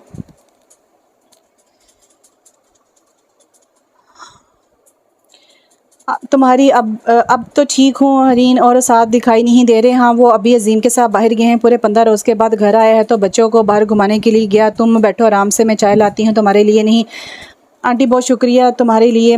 नहीं आंटी, बहुत शुक्रिया, चाय तो मैं पीती ही नहीं हूँ। आपकी तबीयत नासाज थी, अब कैसी है आप? अब कैसी हैं आप? इन्हें बामुश्किल उठने से रोक कर इसने यूं ही पूछ लिया था। जब वो बोली, अल्लाह का शुक्र है बेटी, हाथ पैर सलामत है, ठीक से काम कर रहे हैं, वरना मुनीज़ा की वफ़ात के बाद तो समझो बिस्तर की होकर आएगी। हूँ मैं मुनीज़ा कौन? बहू थी मेरी, अजीम की बीवी। छोटी सी थी जब मैंने इसे अपनी तन्हाई के ख्याल से गोद ले लिया था। इरादा यही था कि अपने अजीम की दुल्हन बनाकर हमेशा अपने घर रखूँगी। अजीम का भी बहुत दिल था कि इसमें यूँ कि एक दूसरे को देख देख कर जीते थे, मगर दोनों इस मुए रोड एक्सीडेंट में वफ़ात होगी। इसकी मुनीज़ा का जिक्र करते हुए वो अच्छी खासी रंजीदा हो गई थी। जब वो बोली, मुझे बेहद दुख है आंटी के कुछ हादसे ऐसे होते हैं जो इंसान दिमाग पर गहरे असरात छोड़ जाते हैं। वक्त का मरहम भी इन्हें मिटा नहीं पाता, लेकिन इंसान अपनी तकदीर के सामने बेबस हैं। हम चाहें भी तो किस्मत के लिखे के सामने कुछ नहीं कर सकते। सही कहती हो बेटे। अजीम को देखती हूँ तो कलेजा मुँह को आता है। बच्चों की ज़िंदगी अलग मुतासर होकर रह गई है। कई बार मासी के लिए कह चुकी हूँ मगर सुनता ही नहीं। घर की किसी चीज़ को हाथ लगाने नहीं देता। अपने कमरे में तो बच्चों का दाखिला भी बंद कर रखा है इसने।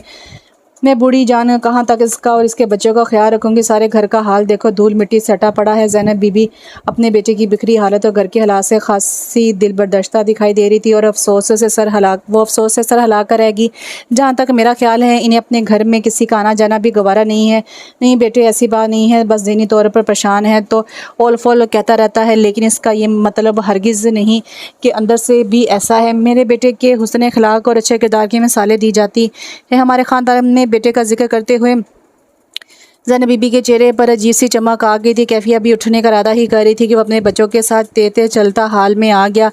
मैं चलती हूँ आंटी, अब फिर आऊँगी किसी रोज़। इससे देखते ही किसी स्प्रिंग की तरह वो खड़ी हो गई थी, जबकि वो माथे पर ढेर सारे शिकने लिए इससे एक नज़र देखकर रुख फेर गया था। ये लड़की रोज़ हमारे घर क्या लेने आती है अम्मी?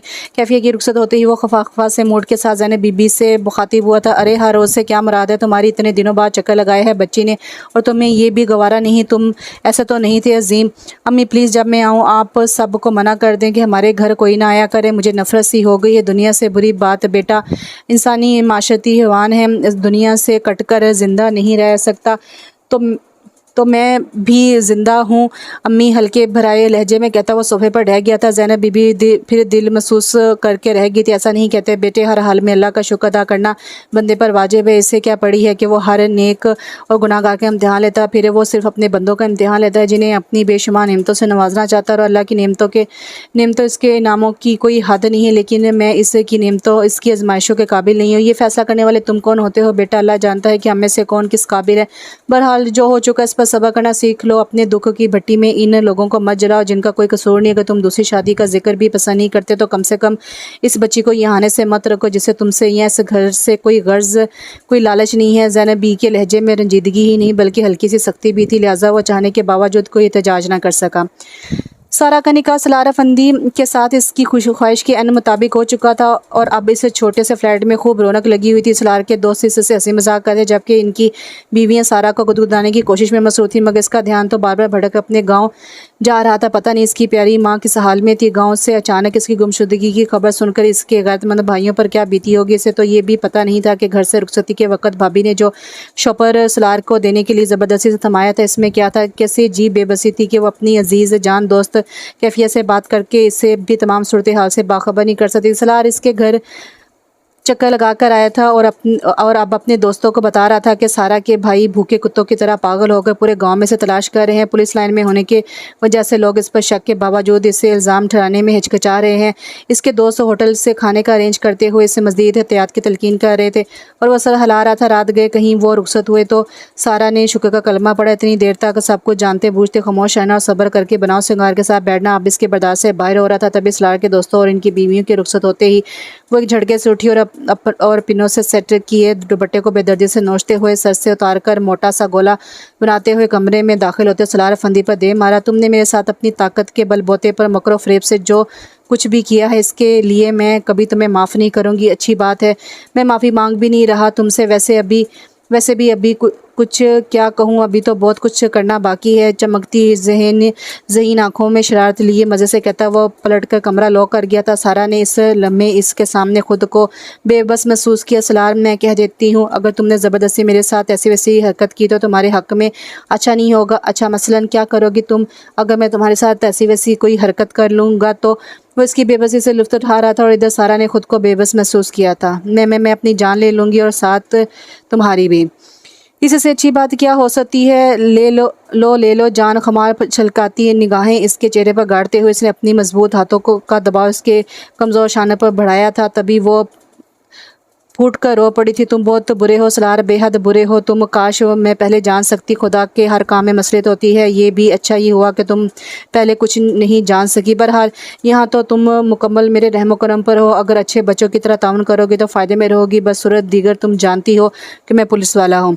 वो जिस तावन की बात कर रहा था सारा के लिए वो मौत से बदतर था। यही वजह थी कि वो रात इसकी मुकम्मल आंसुओं में डूब कर गुजरी थी, जबकि इसके बरक्स सलार बहुत पुरसकून अंदाज में मज़े से नींद में सो रहा था। जिस वक्त इसकी आंख खुली वो शावर लेकर आईना हाथ में लिए अपने बाल सेट कर रहा था। सारा खुफगी भरी एक भरपूर निगाह पर डालने के बाद रुख फेरगी जाने रात भर रोते रोते सुबह फजर की अजान के करीब कब इसकी आंख लगी थी। ज़िंदगी में पहली बार इसने खुद को अजहद लाचारो बेबस महसूस किया था। सुबह बखैर डियर, सुबह बखैर सारा डियर, शादीशुदा एक नई ज़िंदगी की पहली रोशन सुबह मुबारक को। इस पर निगाह डालते ही वो फिर चुका था, जिससे साफ इसका मजाक उड़ा रहा हो वो आंसू पीकर रह गई। शट अप, अभी तक रात वाली खुफगी और गुस्सा बरकरार है। खैर कोई बात नहीं, अपना हक तो बनता है तुम्हारा। अभी मेरे महकमे को मेरे इस कारनामे का पता नहीं, वरना पूरे 3 माह की छुट्टियां लेता और हर वक्त तुम्हारे सर पर सवार रहता। अभी तो मजबूरी है, गांव जाना है, तब तक शावर लेकर रेस्ट करो, फिर घूमने फिरने चलेंगे। इसके एहसास से कतई बेनियाज वो यूं कह रहा था जैसे दोनों के बीच बहुत दोस्ती हो।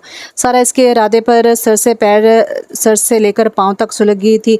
तभी चीखी, मैं लानत भेजती हूँ तुम्हारे साथ घूमने फिरने पर, मेरी तरफ से जहन्नुम में जाओ, तुम मुझे कोई परवाह नहीं। आस्था बोलो यार, मैं ऊंचा नहीं सुनता और बुरी बात मजाजे खुदा को ऐसे नहीं कहते। तुम्हें चाहिए कि अब जब मैं तैयार होकर ऑफिस के लिए निकलूँ तो तुम मुख्तलिफ आयात और दुआएं मेरी बाफाज़ा वापसी के लिए पढ़कर फूंको, फिर मोहब्बत से मेरी पेशानी चूमो। कभी कभी सलाह चुप हो जाओ, नहीं तो मैं कुछ उठाकर तुम्हारे सर पर दे मारूंगी। इससे पहले कि इसे तपाने को वो मजीद कुछ कहता, वो फिर हलक के बल चलाते हुए इस पर चढ़ दौड़ी। तभी वो मुस्कुराते हुए खड़ा हुआ। ठीक है, एक तो तुम हर बात में गुस्सा करती हो, लड़कियां तरसती हैं ऐसी मोहब्बत करने वाले शोहरों के लिए, और तुम हो कि आह मेरी तो समझ किस्मत ही फूट गई, वो बाज आने वाला नहीं था। सारा ने कतई लाचारी महसूस करते हुए अपना सर घुटनों में छुपा लिया था। तभी वो एक मसरूर निगाह इस पर डालते हुए एक मीठी सी धुन लबों पर सजाता अपनी तैयारी मुकम्मल करके रूम से बाहर निकल गया।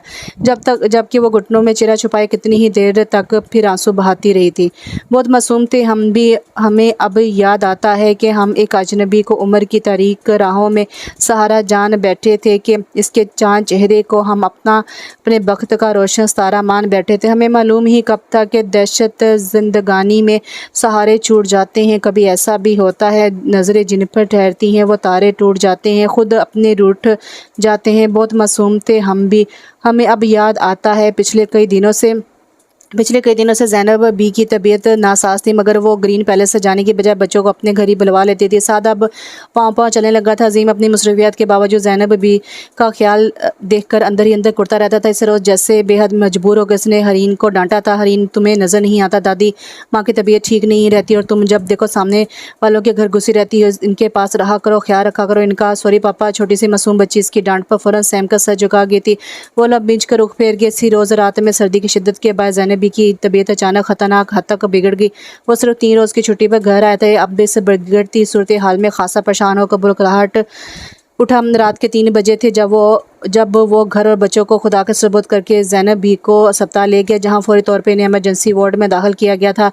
डॉक्टर्स के मुताबिक के हार्ट पर शदीद अटैक की शिकायत हुई थी, मगर बर वक्त ट्रीटमेंट के बाद से इन्हें ख़तरे से निकाल लिया गया था। इनकी तरफ से किसी कदर मुतमिन होने के बाद वो घर तो अंधेरे में डूबे घर को रोशनी में नहाया पाया। अंदर हरीन के कमरे में साथ देसी दोशीज़ा की नरम आगोश में सुकून से सो रहा था, जिसका अपने घर आना इसे नागवार गुजरता था। सुबह फजर की अजान होने में कुछ ही वक्त बाकी था और वो भरपूर पुरसुकून अंदाज में बेड पर बैठी साथ को गोद में और हरीन को बाजू के हल्के में लिए जाने इन्हें कौन सी कहानियाँ सुना रही थी। वो बस एक लम्हे के लिए हरीन के कमरे के दरवाजे पर रुका था और फिर पलट गया था। मनीज़ा की वफ़ात के बाद पहली बार इस लड़की को अपने घर में मौजूदगी बुरी नहीं लगी थी। अगली सुबह शदीद थकन का शिकार होने के बावजूद अस्पताल में ज़ैनब बी के पास ही रहता था। इनके होश में आने के बाद कुछ देर मजीद इनके पास बैठकर वो कपड़े तब्दील करने की घर से घर आए तो कैफिया इनके दोनों बच्चों को नाश्ता करवा रही थी। वो जज्बर सा बेमकसद ही इससे उलझ पड़ा। एक्सक्यूज़ मी मिस, अब आप अपने घर जाकर रेस्ट कर सकती हैं, मैं आ गया, अपने बच्चों को नाश्ता मैं खुद करवा दूंगा। कैफिया जो बच्चों को पराठा तलकर दे रही थी चूंकि वापस पलटी। ओके, ये तो अच्छी बात है कि आप अपने बच्चों का ख्याल रखें, इन्हें ये तसल्ली दें कि अगर इनकी माँ नहीं है तो क्या हुआ, इनका बाप तो है, जो मोहब्बतों के मामले में इतना जुनूनी है कि अपनी चीज़ पर किसी दूसरे का साया भी बर्दाश्त नहीं कर सकता, मगर आधी रात के अंधेरे में अपनी कीमती मता को बिना किसी खतरे की परवाह किए बेयारो मददगार छोड़कर जा सकता है। मैंने लेक्चर सुनाने के लिए नहीं कहा आपको, मुझे शौक भी नहीं है आप जैसे अरे गहरे बददिमाग शख्स को कुछ कहने का, मगर इतना ज़रूर कहूँगी कि अजीम साहब, मोहब्बत किसी तितली का नाम नहीं है जिसे आप मुट्ठी में दबा कर बैठे रहिए। खुशबू है जिसे फैलने से कोई नहीं रोक सकता। आपके बच्चे मुझसे मोहब्बत करते हैं और मैं इन्हें किसी मुसीबत में गिरफ्तार देखकर बेनियाज नहीं रह सकती, समझे आप। इसके अपने अंदर आग लगी थी। अजीम सर निगाहों से इसे देखता रहा और वो साफ़ी से हाथ साफ करके धप करती इसे कि घर से बाहर निकल गई। घर में आज कल इसके रिश्ते की बात चल रही थी, जिसके बाद से भाभी की मसरूफियात देखने से ताल्लुक़ रखती थी।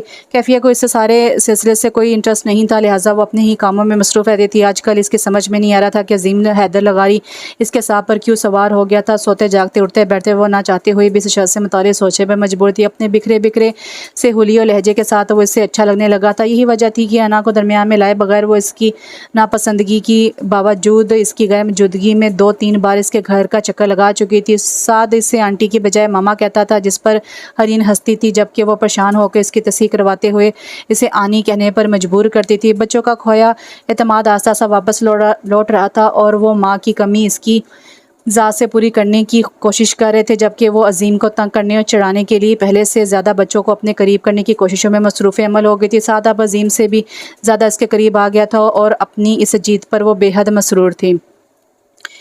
गांव में सारा की अचानक गुमशुदगी पर जैसे तूफान बरपा था। इसके तीनों भाइयों का बस नहीं चल रहा था कि वो कहीं से सामने आ जाती और वैसे गोलियों से भून कर रख देते। थोड़ी थोड़ी देर बाद जैसे ही इनकी घर चक्कर लगता वो फ़ायज़ा बेगम और जहरा को नई से नई बात सुनाकर चले जाते। शाम से कुछ पहले सलार इनसे मिलने आए तो वो इनके सामने रो पड़ी। सलार पुत्र, ये लोग कहीं सारा तक पहुँच तो नहीं जाएंगे? नहीं पुप्पो, आप बिल्कुल बेफिक्र हैं, सारा मजबूत हाथों में है। आप इसकी कोई टेंशन ना लें। मैं आपको ये बताने आया था कि मैंने सारा से शादी कर ली और अब इसके नाम के साथ मेरा नाम है।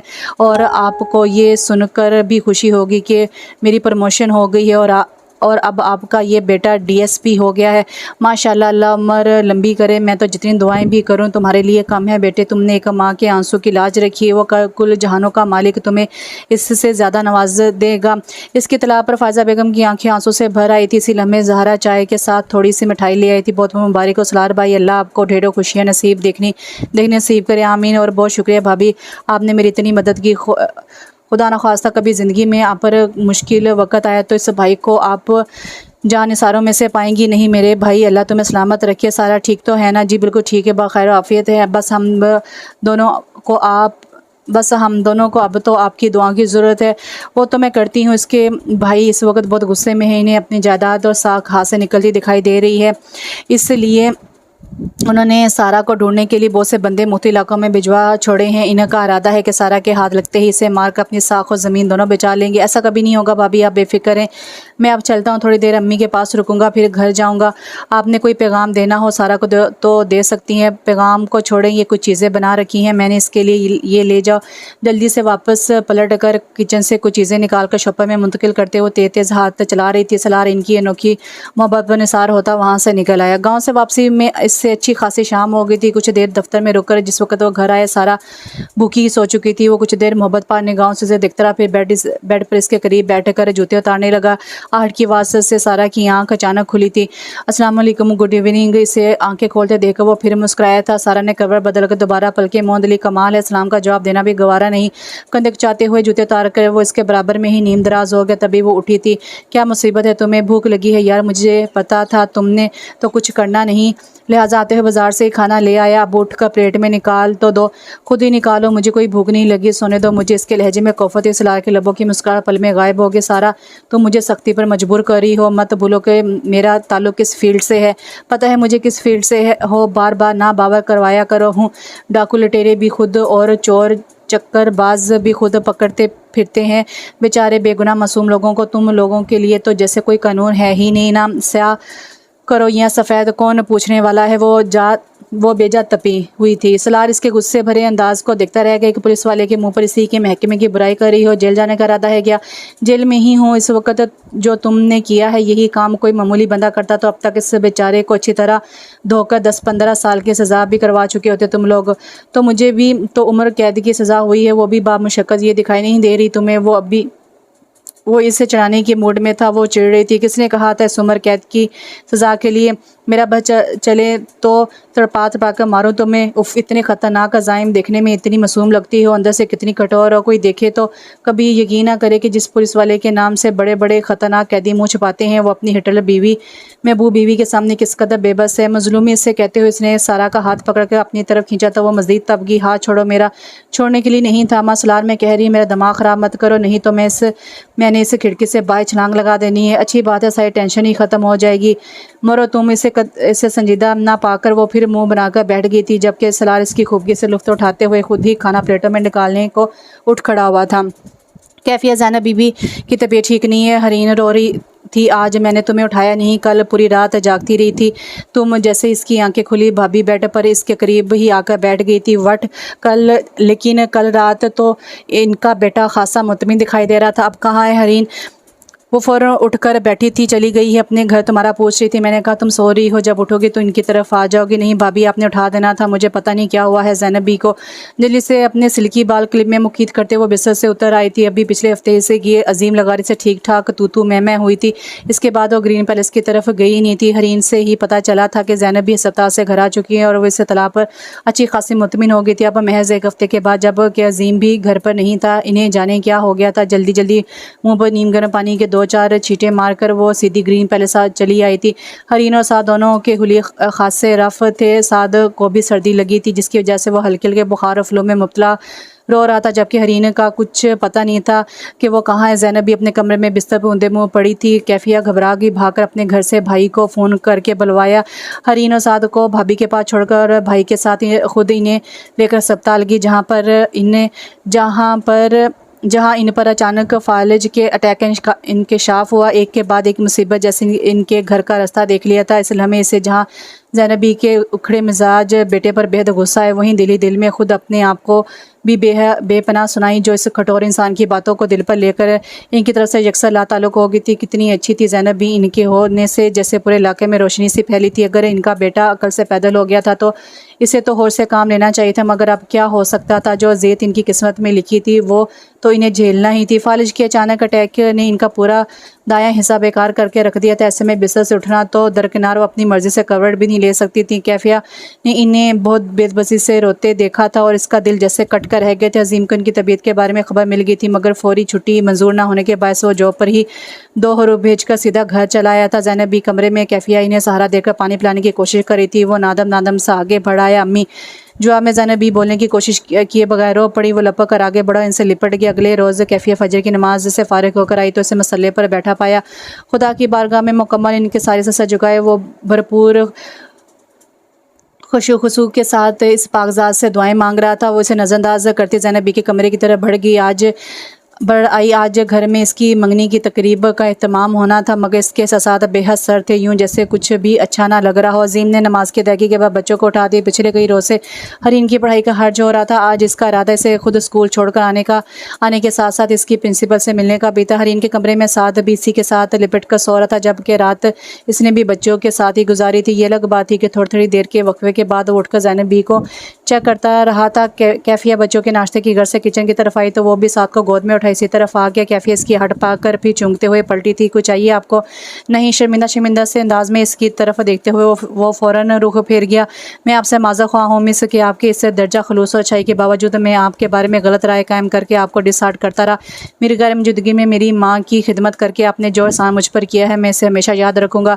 अच्छी बात है, लेकिन मैंने ये सब आपके लिए किया है, ना आपकी एहसानमंदी से मुझे कोई फ़र्क पड़ता है। मैं ज़ैनब बी की दिल से इज़्ज़त करती हूँ और इन्हें अपनी माँ की जगह समझती हूँ, इसलिए आपको गवारा हो या ना गवारा गुजरे मुझे इससे कोई फ़र्क नहीं पड़ता। धड़कते दिल की परवाह किए बगैर इसने अंदर का गुस्सा निकाला था। अजीम लगारी के लबों पर थकी से मुस्कुराहट बिखर गई। चलें, ये भी अच्छी बात है, दुनिया में बहुत कम लोग ऐसे होते हैं जो बिना किसी सिले या मतलब के नेकी करते हैं। मैं मुनीज़ा के बाद किसी सूरत अपनी महबूब माँ को खोना नहीं चाहता, इसलिए आपसे गुजारिश है कि मेरे कहे सुने को दरगुजर करके अपनी नेकी के लिए प्लीज़ इसी तरह इनका ख्याल रखिएगा। इसके लहजे में अजीब सी टूट थी। कैफिया ने फ़ौरन नज़रें उठाकर देखा। वह ज़ब्त की कड़ी मंजिलों से गुजरता जाने की इन्हें खुफिया अनहोनियों पर पर्दा डाल रहा था। क्या मतलब, आप कहीं जा रहे हैं? नहीं, अभी तो यहीं हूँ, लेकिन जाना तो पड़ सकता है। वो बहम गुफ्तगू कर रहा था। कैफिया काम के दौरान सारे दिन उलझी रही। शाम में जो ही इनके घर मेहमान आना शुरू हो गए वो एक घर की रौनक को चार चांद लगे। इसका फ्योंसी बहुत बड़ा मिल ऑनर था, लिहाजा इनकी तरफ से तैयारियां देखने वाली थी। हरीन साथ की उंगली थाम के इसके पास से ले आई थी, जिसने सर दर्द का बहाना बनाकर खुद को फ़िलहाल कमरे में मुकीद कर लिया था। हरीन अब इससे बातें कर रही थी, यानी क्या मामा की तरह दुल्हन बनेगी? नहीं बेटे, फिर आपके घर इतने सारे मेहमान क्यों आए हैं? पापा कह रहे थे कि आपकी शादी हो रही है। नहीं बेटे, ऐसी कोई बात नहीं है, आपके पापा का दिमाग ख़राब है और कुछ नहीं हूँ। पता है यानी कह रहा था पापा की तबीयत बहुत ख़राब थी, इनके दोस्त आए थे, वो पापा को डांट रहे थे क्यों।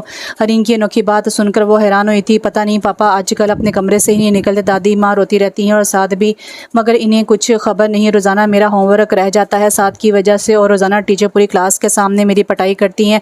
पापा स्कूल गए थे तो प्रिंसिपल ने इनसे भी मेरी शिकायत की थी। जब मामा थी तो प्रिंसिपल मेरी बहुत तारीफ़ें करती थी, अब डांटती रहती हैं। यानी जब तक मेरी मामा वापस नहीं आ जाती, क्या अब मेरी और साथ की मामा नहीं बन सकती।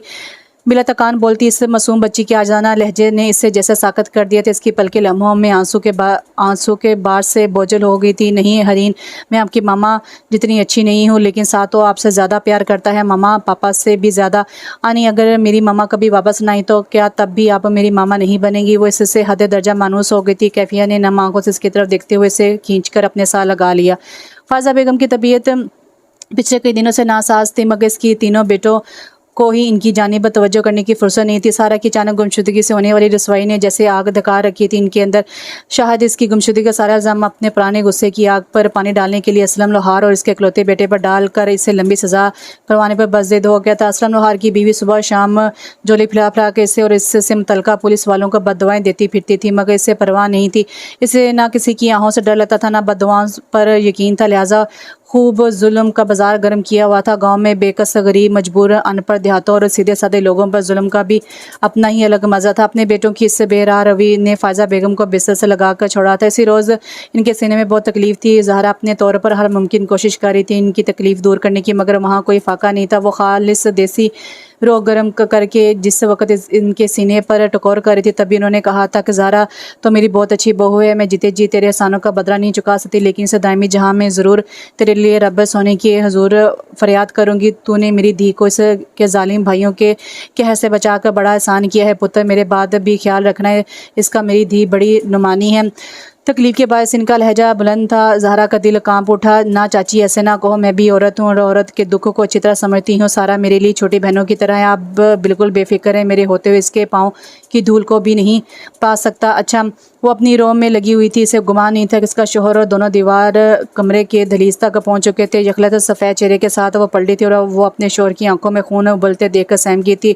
हरामजादी हमारा खाकर हमें ही हाथ दिखाती है, शायद जैसे इसने बच्चों की तरह पाला था। लपक इसके लंबे बालों की चोटी को गिरफ्त में ले चुका था, जबकि इसके शोहर ज़िया ने आगे बढ़कर फायज़ा बेगम की मौजूदगी की परवाह किए बगैर इसकी कमर में इतनी ज़ोर से लात रसीद की कि वो दर से कराब भी ना सकी। नन से प्यार और मियाँ से गद्दारी सारे गाँव में मुँह दिखाने लायक नहीं छोड़ा इसने।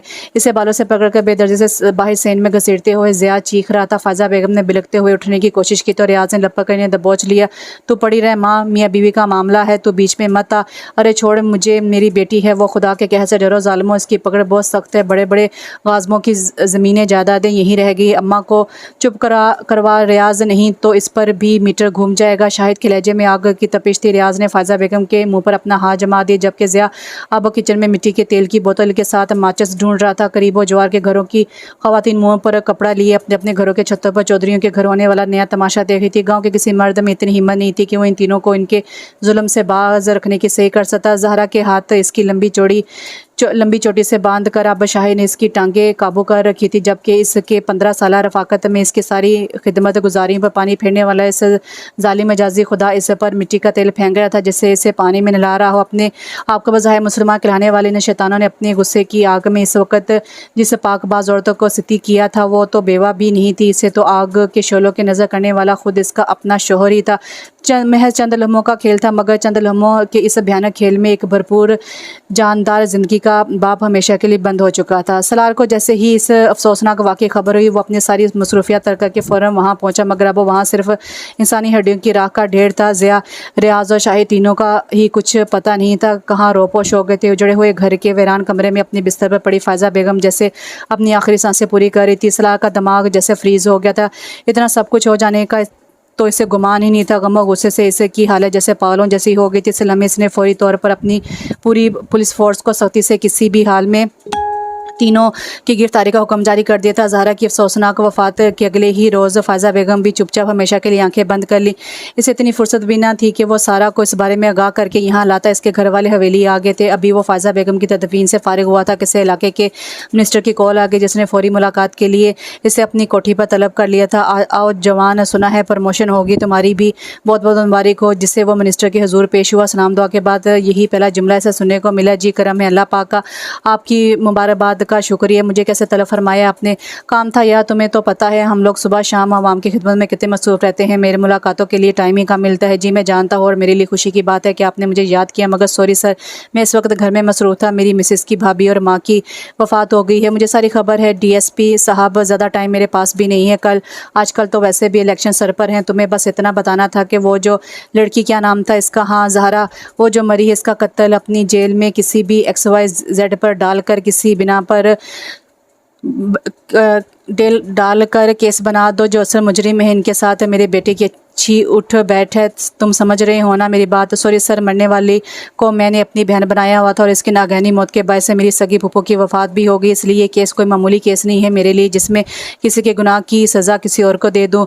मैं तुम्हारे जज्बात समझता हूँ जवान, मगर तुम टेंशन ना लो। ये नुमानी औरतें ये अल्लाह ने हमारे काम आने के लिए ही बनाई हैं। यहाँ गाँव पेंडू में यूँ ही गाँव भैंसों की तरह रोज़ मरती रहती हैं। ये कोई FIR नहीं करती, कोई गिरफ्तार नहीं होता, हो भी जाए तो ज़्यादा दिन अंदर नहीं रहता। गुस्से को जाने दो और अपनी मज़ीद तरक्की के ख्वाब देखो। मैं कल ही ऊपर बात करके 1-2 फूल और लगवा देता हूँ तुम्हारी वर्दी पर। सॉरी सर, मुझे ये घास मंजूर नहीं है। बेशक आपकी पहुँच ऊँची है, मगर मैं अपने फ़र्ज़ से कोताही नहीं बरत सकता। अब चलता हूँ, खुदा हाफ़िज़। मिनिस्टर को गुमान भी नहीं था कि नई नई तरक्की पाने वाला वो ऑफिसर इतना टेढ़ा होगा। इसने फ़ौरी तौर पर ज़िया, रियाज़ और शाहिद की कबूरी ज़मानत करवा कर इन्हें भरपूर तसल्ली के साथ हवेली से रुखसत कर दिया और ख़ुद इस मसले को हल अपने तौर पर निकालने की कोशिश फ़िलहाल साइड पर रख दी। रात खासी गहरी हो रही थी जब वो थकन ज़दा वजूद के साथ अपने फ्लैट की तरफ वापस आया था। सारा जो इसके 2 दिन मुसलसल गैर मौजूदगी के बाद अच्छी खासी परेशान हो गई थी, अब इसे देखते ही शुरू हो गई। आ गया घर याद, मैं पूछती हूँ मेरा कसूर क्या है जो मुझे यहाँ जानवरों की तरह लाकर कैद कर दिया है और ख़ुद पता नहीं कहाँ कहाँ अय्याशी करते फिर रहे हो। इसके लहजे में चिंगार थी। सलार ने कुछ देर गहरी नज़रों से इसकी तरफ देखने के बाद रुख फेर लिया। मसरूफ़ था मैं बहुत ज़्यादा, तो मेरा क्या कसूर है जो भूखे प्यासे मुझे यहाँ अजनबी सुनसान इलाके में लाकर कैद किया है। कोई कैद नहीं किया मैंने तुम्हें, यहाँ ज़रूरत ज़िंदगी की हर शय मौजूद है, हिलकर खा पी सकती हो, किसी ने रोका नहीं है तुम्हें। पहली बार इसकी बदतमीज़ी का जवाब इसने तलखी से दिया था। वो किंग्सी इसे देखने लगी। मेरा ट्रांसफ़र हो गया है, कल शिफ्टिंग करनी पड़ेगी, जो थोड़ा बहुत सामान है पैक कर लो। उसकी हैरानी पर दूसरे ही लम्हे थके थके से अंदाज में कहता हुआ बेड पर गिर पड़ा था। सारा कुछ पल इसे टटोलती निगाहों से देखती रही, फिर बोली, सलार गाँव में सब कैसे हैं? पता नहीं क्यों कल शाम से मेरा दिल बहुत परेशान है। ठीक है सब, तुम्हारे भाइयों के हाथ बहुत ऊँचे हैं, उन्हें कुछ नहीं हो सकता। सारा आंखों से बाजू हटाए बगैर वो रंजीदगी से बोला जिससे पर वो मज़ीद उलझ कर रहेगी। कब हुआ है ट्रांसफ़र? कल शाम सुबह मिनिस्टर ने बुलाकर ज़मीर की बोली लगाई है और शाम में जुल्म के सामने सर ना झुकाने की जुर्म में ट्रांसफ़र के ऑर्डर आ गए। वट इतनी जल्दी ये कैसे मुमकिन है? कुछ रोज़ तो लगते हैं ट्रांसफ़र ऑर्डर में, तुम नहीं समझोगे सारा, यहाँ कुछ भी मुमकिन है। बड़ी कुर्सियों पर बड़े बर्जमान और बड़े अफसरान के कलम की एक जनिश क्या से क्या नहीं कर सकती। सारा की समझ नहीं आ रहा था कितनी मामूली सी बात पर वो इतना दुखी और परेशान क्यों था। खाना खाओगे? नहीं, बस सोने लगा हूँ मैं, तुमने अगर नहीं खाया तो खा लो। और वो जो ज़हरा भाभी ने कुछ चीज़ें दी थी मुझे, वो इस्तेमाल कर ली कि नहीं कर ली थी? मेरे घर की चीज़ों की बात ही अलग है। आज वो शिकस्ता लग रहा था तो इसका मूड खुद ब खुद अच्छा हो गया था। अगले रोज़ वो खासा लेट बेदार हुआ था। इस रोज़ पहली बार सारा ने नाश्ता तैयार किया था क्योंकि इसे खुद बहुत भूख महसूस हो रही थी। सारा का कोई दोस्त मिलने आया था, सलार का कोई दोस्त मिलने आया था, लिहाजा वो नाश्ता किए बगैर मसरूफ़ हो गया। बरौनी दरवाजे पर पड़ा, इसका मुँह चढ़ा था। कफल अब वहाँ नहीं था और ये इसके लिए इंतहाई खुशी की बात है। सलार का दोस्त रुखसत हो चुका था और अब वो कफल की परवाह किए बगैर शावर लेने वॉशरूम में घुस चुका था। सारा के लिए ये मौका किसी गबी इमदाद से कम नहीं था। वो कमरे में आई और एक कागज़ घसीट कर जल्दी इस पर सलार के नाम एक छोटी सी तहरीर लिखी जिसमें यह दर्ज था कि वो इसे बाज़त तरीके से गाँव से रुखसत करवा कर लाए, तब वो इसके साथ भरपूर खुशगवार ज़िंदगी गुजार सकती है। ये चिट्ठी इसने बेड पर ओपन रखी और ख़ुद चादर उठाकर छपक से बाहर निकल गई। कितने दिन हो गए थे इसे बाहर की दुनिया देखे। रोड पर आकर एक अजीब सा एहसास इसे दबोच लिए। पता नहीं भाई इसे इतने दिनों के बाद सामने देख इसका क्या हश्र करते। माँ और भाभी ने तो ज़रूर रो रो कर आंखें सुझा ली होंगी। मुख्तलिफ सोचों के हिसाब में जकड़ी बिलाकर वो अपने गाँव की बड़ी सड़क पर गाड़ी से उतर गई। इसी पर ज़िया और रियाज जो गाड़ी में बैठकर कहीं जा रहे थे, इसकी निगाह इस पर पड़ी और हैरानी से एक दूसरे की तरफ देखते हुए इसकी तरफ बढ़ाए। सारा अपने भाई की पुकार से फ़ौरन पलटकर देखा और भागकर के करीब आ गई। ज़िया भाई, रियाज भाई, मुझे माफ़ कर दें। फ़ौरन आंखों में आंसू भर के उसने ज़िया भाई का हाथ चूम लिया, जिस पर उन्होंने भी नरमी का मुजाहरा किया। चल घर चल कर बात करते हैं। वो जो डर रही थी इनकी नरमी पर हैरान होती कपकपाते जिस्म और लरजते दिल के साथ गाड़ी में बैठ गई। सलाह ने शावर लेकर जैसे ही कमरे में कदम रखा, भां करते घर और बेड पर आंखों के सामने पड़े कागज़ ने से अजीब व खदशे में मुब्तला कर दिया। पलट कर फ़ौरन बुरानी दरवाजे को देखकर इसका दिल धक से रह गया। लपक कर बेड पर पड़े सफ़ेद कागज़ पर निगाह दौड़ाते हुए इसे लगा जैसे इसका बदन सुन्न हो गया और सारा से इस दर्जा बेवफाई हमाकत की तवक्को नहीं थी। इसे किसी अनजाने खदशे के पेश नज़र टावल बेड पर फेंक कर वो फ़ौरन गाँव की तरफ रवाना हो गया। फ़ौरन गाँव की तरफ रवाना हो गया था। इस रोज़ मौसम बहुत प्यारा था। नवंबर रुखसत होते ही दिसंबर की ये उदास शामों ने इसका दिल जैसे बेदिल किया हुआ था। वो अपने फ्योंसी के बेहद इसरार पर सिर्फ अपने भाई और भाभी की खुशी के लिए इसके साथ घूमने आई थी। बिलाशुबा इसका फ्योंसी किसी भी खूबसूरत समझदार लड़की का आइडल हो सकता था, मगर इसका दिल जाने कि उसकी तरफ राग़ब नहीं हो रहा था। इस वक्त वो दोनों आवारी से निकले थे जब अचानक हरीने ने इसे देखा। आनी वो बेहद चूंक कर आवाज़ की तरफ मतवज्जो हुई थी। इससे कुछ फासले पर अजीम साद और हरीन के साथ खड़ा फ़ोन पर किसी से बात कर रहा था। साद की निगाह भी इस पर पड़ गई थी और अब वो अजीम की बाहों में से इसकी तरफ आने के लिए मचा रहा था। मामा मामा हाथ पांव चलाते हुए इसने अपनी ही रट शुरू कर दी थी, जिस पर वो बुल खुलाकर रख दी, क्योंकि इस वक्त इसका होने वाला मजाजी खुदा इसके साथ था। मामा, ये बच्चा तुम्हें मामा कह रहा है? साद की पुकार पर वो चूंका था। कैफियत से वजाहत करना मुश्किल होगी। हाँ, वो असल में इन बच्चों की माँ की वफ़ात हो गई है तो तुमने इनकी माँ बनने का मनसब संभाल लिया है। थोड़ी देर कबल फूल बरसाने वाले लहजे में अचानक तलखी दर आई थी। वो इससे कते गैर मतवक्का सूरत हाल पर गड़बड़ा गई। नहीं, असल में ये बच्चे मुझसे बहुत अटैच हैं, इसलिए तुम्हें अपनी माँ समझने लगे हैं। एक बार फिर इसकी बात काट कर वो खूबी से बोला था, ये गलत है कैफिया। अभी कुछ रोज़ बाद हमारी शादी होने वाली है। मैं नहीं चाहता कि तुम इन बच्चों के साथ इतनी अटैच हो जाओ कि फिर इनके बगैर खुश ना रह सको। इसलिए प्लीज़ आइंदा इनसे दूर ही रहने की कोशिश करना। निगाहें मुसलसल अजीम लगारी की शानदार शख्सियत पर जमाए हुए इसे तनबी करा था। कैफिया को दफ़ा में एक लफ्ज़ कहने का मौका भी नहीं दिया था इसने। अब चलो प्लीज़, मुझे बहुत ज़रूरी काम से कहीं जाना है। इसका हाथ हरीन से छुड़ा कर इसने ज़बरदस्ती से गाड़ी की तरफ खींचा और अगले ही पल खुद भी इसके बराबर में बैठकर गाड़ी स्टार्ट कर ली। साथ अब भी अजीम की बाहों में मचलते हुए इसके लिए रो रहा था। सड़क पर खड़ी नन्ही हरीन अब भी दुखी निगाहों से इसकी तरफ देखते हुए अपने आंसू पी रही थी, जबकि अजीम ने इस शख्स की आंखों में इस लम्हे एक अजीब सा अलाव दखते देखा था, जिससे की वजह से वो पूरी रात इसकी बेहद इस्तराब के आलम में कटी थी। अगली सुबह नाश्ते की मेज़ पर भाई के ऑफिस से रवाना होने के बाद भाभी इसे घेर कर बैठ गई थी। कल खुरम बहुत गुस्सा हो रहा था कि कह रहा था कैफिया कह रहा था कि तुम्हें ज़ैनब बी के घर जाने से रोकूं। जवान लड़का है, इनका ऊंच नीच होगी तो कितनी रसवाई होगी। इसका दिमाग ख़राब है। भाभी, मैं वहाँ ज़ैनब बी और बच्चों की वजह से जाती हूँ, इनके जवान लड़के से मिलने नहीं जाती। भाभी की बात पर खुरम का गुबार इसने अब निकाला था, मगर उन्होंने परवाह नहीं की। बुरा मनाने की बात नहीं है, कैफ इसकी नज़र से देखो तो बुरा अपनाने की बात नहीं है। कैफ इसकी नज़र से देखो तो बात ठीक है। कुछ ही दिन रह गए हैं तुम्हारी शादी में, ख्वामखा लोगों को बात करने का मौका क्यों दो। मैं जानती हूँ तुम बहुत अच्छी लड़की हो। ज़ैनब भी और इनका बेटा भी बुरा नहीं है, मगर खुरम मेरी निगाह से नहीं देख सकता, इसलिए प्लीज़ तुम अब थोड़ी एहतियात करना। मेरी बात समझ रही हो ना तुम? जी। गहरी सांस भरकर मज़ीद कुछ भी कहे बगैर वो नाश्ता छोड़कर दोबारा अपने कमरे में बंद हो के सामने ज़ैनब बी के लॉन में अच्छी खासी धूप बिखरी थी। वो बोझ दिल लिए कितनी देर टेरेस पर खड़ी इस लॉन की तरफ देखती रही। सारा कहाँ है? 3 घंटे का सफ़र 2 घंटों में तय करके वो अब ज़िया भाई के सामने खड़ा इनसे पूछ रहा था। जवाब में शाहिद ने उठकर इससे आंखें दिखाई। किस हक़ से पूछ रहे हो? इसका देख ली, हमारे हाथ तेरे जैसे मामूली ऑफिसरों चुंटियों की तरह मसल कर फेंक दिए जाते हैं। आया है बड़ा फ़र्ज शनास कहीं का। मैं सारा का पूछ रहा हूँ, सारा कहाँ? इस बार वो धड़ा था जिस पर ज़िया भाई को जलाल आ गया। होली बोल सलार, यहाँ ऊंचा कोई नहीं सुनता। सारा अब हमारी पनाह में है। तुम क्या समझते हो? ज़बरदस्ती निकाह पढ़वा कर बड़ा तीर मार लिया तुमने। शटअप, मेरी बीवी है वो, कानूनन भी और इस्लाम की रोज़ से भी अभी और इसी वक्त। अगर आप लोगों ने इसे मेरे हवाले नहीं किया तो बहुत बुरा करूँगा मैं आपके साथ। ओए जा, बहुत देखे हैं तेरे जैसे बढ़के मारते ऑफिसर, खुला के नोटिस मिल जाएंगे कल। जो होता है कर ले। शाहिद का लहजा गुरूर में डूबा हुआ था। सलारे से लम्हे अपने तपते असाब को बामुश्किल कंट्रोल करता खून का घूंट पीकर रह गया। इसे कतई खबर नहीं थी कि इन लोगों ने सारा के साथ क्या किया है। वो जो खुशी खुशी अपने भाइयों के साथ घर आई थी, घर पहुँच कर ठटकी दरो दीवार से टपकती अजीब सी वहशत ने इसका दिल जकड़ लिया था। अजहद हैरान होकर पलटी थी।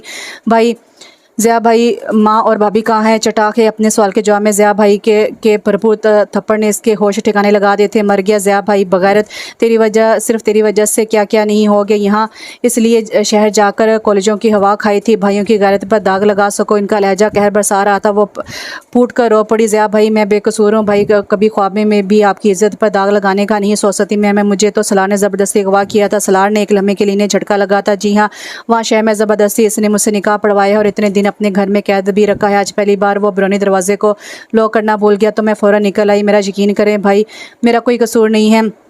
सारा इल्ज़ाम सलार अफंदी के सर डालकर वो अपनी तरफ से हल्की फुल्की हो गई थी। ज़िया और शाहिद ने कुछ सोचती निगाहों से एक दूसरे की तरफ देखा, फिर जैसे किसी फैसले पर पहुंच के, सारा को यहाँ रखना ख़तरे से खाली नहीं है, तुम ऐसा करो कि इसे शहर वाले बंगले में ले जाओ, मैं पीछे देखता हूँ, वो सलार का बच्चा हमारा क्या बिगाड़ता है। ज़िया ने शाहिद को हुक्म दिया था, जिसकी फ़ौरन तकमील में वो हक्का बक्का सी खड़ी सारा को बाजू से पकड़कर बाहर खड़ी गाड़ी की तरफ बढ़ गया। शहर पहुँच के इससे बिना कुछ बताए एक तरीके कमरे में कैद कर दिया गया था, जिस पर वो पहले से ज़्यादा परेशान होकर रह गई थी। कुछ समझ नहीं आ रहा था कि क्या हो रहा है। सलार का ख्याल आता तो धड़कते दिल के अजीब से वजह से भी दिमाग का घेराव कर लेते। इस पर फ़ायज़ा बेगम और ज़ारा की याद मज़ीद बेकरार करती। ये बेकरारी जाने कब तक बाकी रहती कि मिनिस्टर की बेटी का टकराव हो गया। इससे वो फितरतन रहम दिल और इंसाफ पसंद लड़की थी। तमाम हक़ाइक़ जानने के बाद अल्लाह ताल्लुक़ बने रहना इसके लिए मुमकिन नहीं था। लिहाजा अपने भाई के साथ इसी की इतला पर वो सारा से मिलने चली आई।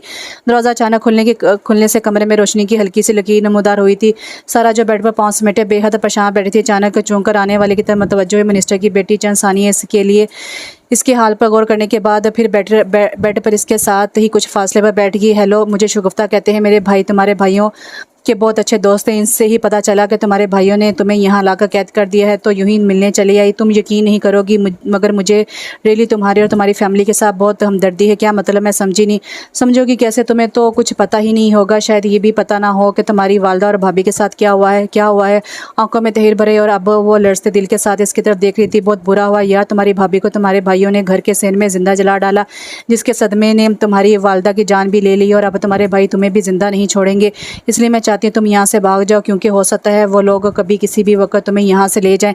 इससे कुछ ही फासले पर बैठी हुई लड़की जाने क्या क्या इंकशाफ कर रही थी और सारा को लग रहा था जैसे ज़िंदगी इसके वजूद से रुखसत होती जा रही है। इसकी समातें सुन हो रही थी। जान से प्यारे भाइयों का ये चेहरा, ये किरदार, ये ज़ाइम इससे लम्हों में घायल कर गए थे। नहीं मेरे भाई ऐसा नहीं कर सकते, तुम ज़रूर झूठ बोल रही हो। वो क्यों मारेंगे मेरी भाभी को? मेरी भाभी तो इतनी अच्छी हैं और मैंने भला क्या बिगाड़ा है इनका जो वो मुझे मारेंगे? इससे जैसे यकीन नहीं आ रहा था। ये तो तुम अपने भाइयों से ही पूछना, मैं तो इंसानियत के नाते महज इतना ही कर सकती हूँ कि जाते हुए बाहर से दरवाज़ा लॉक ना करूँ। पूछा भी गया तो कह दूँगी कि भूल गई थी। तुम्हारे भाई मेरा कुछ नहीं बिगाड़ सकते। बहरहाल ज़िंदगी से कीमती कोई चीज़ नहीं होती। अब चलती हूँ, बाय।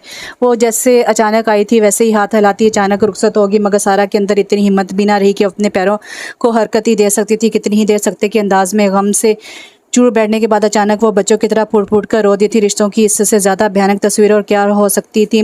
गांव में दोबारा सलार के घर जाना भी किसी सूरत खतरे से खाली नहीं था। लिहाजा बहुत सोचकर वो कैफिया की तरफ चली आई। रुपया पैसा तो पास था नहीं, बस वाले का किराए के तौर पर इसने अपनी नथनी उतार कर दे दी थी। कैफियत से उजड़े हाल में इतने दिनों के बाद अपने सामने देकर हैरान रह गई थी। सारा ने भी इससे कुछ छुपाना मुनासिब ना समझा और सारा हवाल इसके गोशो गुजार कर दिया। फिर इसी से लिपटते हुए बच्चों की तरह फुट फुट कर रो पड़ी। सलार जो उसके तीनों भाइयों पर नया केस बनाकर इसका फ़ौरन चलान करवाने के बाद अपना ट्रांसफ़र रखवाने की तकव्वुद में मसरूफ़ था। अपने सेल पर कैफिया के 1000 कॉल नज़रअंदाज करने के बाद सारा के हवाले से मैसेज पढ़कर चूक गया। कैफिया के ये तला देने पर कि सारा इसके पास महफूज, इसने खुद फौरी तौर पर इसे कॉल की थी और सारा से 2 मिनट की बात करने के बाद वो अपनी पर्सनल गाड़ी में फ़ौरन से मिलने पहुंच गया था। अगले 2 घंटे में वो कैफिया के घर के ड्राइंग रूम में बैठा सारा को रोते हुए देख रहा था, जिससे सामना होते ही सलार ने इसे 2 थप्पड़ सीध किए थे। गुस्से को जाने दें सलार भाई, आप जानते तो हैं ये कितनी बेवकूफ़ है और ज़्यादती भी तो कितनी बड़ी हुई है इसके साथ। इस बेचारी को तो ये भी नहीं पता कि इसके भाइयों ने ये सब क्यों किया है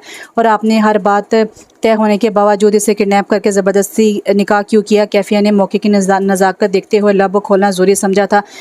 सलार इसके सवालों पर लब बिंच कर रुख फेर गया। गांव के जो कानून और हालात होते हैं वो आप नहीं समझती मिस कैफिया। मैं सारा से मोहब्बत ज़रूर करता हूँ मगर ज़ोर ज़बरदस्ती से इसे हासिल करना मेरी ख्वाहिश नहीं थी। इस इकदाम के लिए मुझे ज़हरा भाभी और फ़ायज़ा फूफो ने मजबूर किया था, क्योंकि वो इन मोहतरमा के मोअज़्ज़ज़ भाइयों के राज जान गई थी। ज़मीन के थोड़े से टुकड़े को बचाने के लिए इनके तीनों बेटे अपनी बहन की जानी दुश्मन बन गए थे। इसकी शादी के इसकी शादी के दिन तेज़ी से करीब आ रहे थे। अब सारा भी बुझे दिल के साथ इसकी शादी की तैयारी में इसके भाई इसकी भाभी का हाथ बटा रही थी। अभी कुछ देर रोज़ कबल इसके तीनों भाइयों पर इसकी भाभी और असलम लोहार की बेटी के कत्ल का पर्चा अदालत से ऑर्डर हो गया था, जिसके बाद तीनों को गिरफ्तार करके इनका चालान मुकम्मल कर दिया गया था। जिस ज़मीन और जायदाद के लिए वो इंसान से हैवान बने फिरते थे, वो ज़मीनें यूं ही लावारिस पड़ी रह गई थी। कोई इनकी पैरवी करने वाला नहीं था। जिन्हें दोस्तों और ऊंचे ताल्लुकात पर इन्हें घमंड था, इन्हें दोस्तों ने पलट कर खबर भी ना ली थी।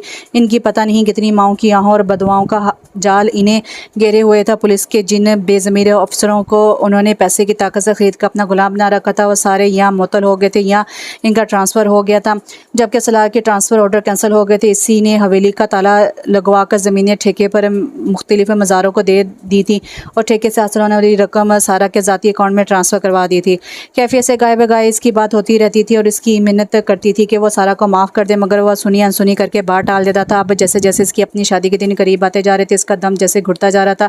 इस रोज़ सारा तबीयत की नासाजी के बायस जल्स हो गई थी, जबकि वो अजीब सी उदासी और बेचैनी का शिकार होकर सख्त ठंड के बावजूद बाहर लोर में आ बैठी। अंदर इतनी घुटन थी कि बार बार पलके झपकने के बावजूद टूट कर रोना आ रहा था।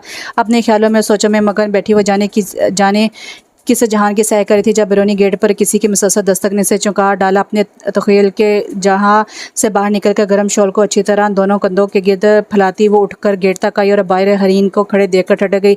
आनी, मेरे पापा की तबीयत बहुत ख़राब है, प्लीज़ जल्दी आए ना। जैसे ही इसने गेट खोला, हरीन इसका हाथ थाम कर रोते हुए बोली। जवाब में इसका दिल जैसे किसी ने मुट्ठी में जकड़ लिया। क्या हुआ है पापा को? फ़ौरन इसके साथ ग्रीन पैलेस की तरफ लपकते उसने पूछा था।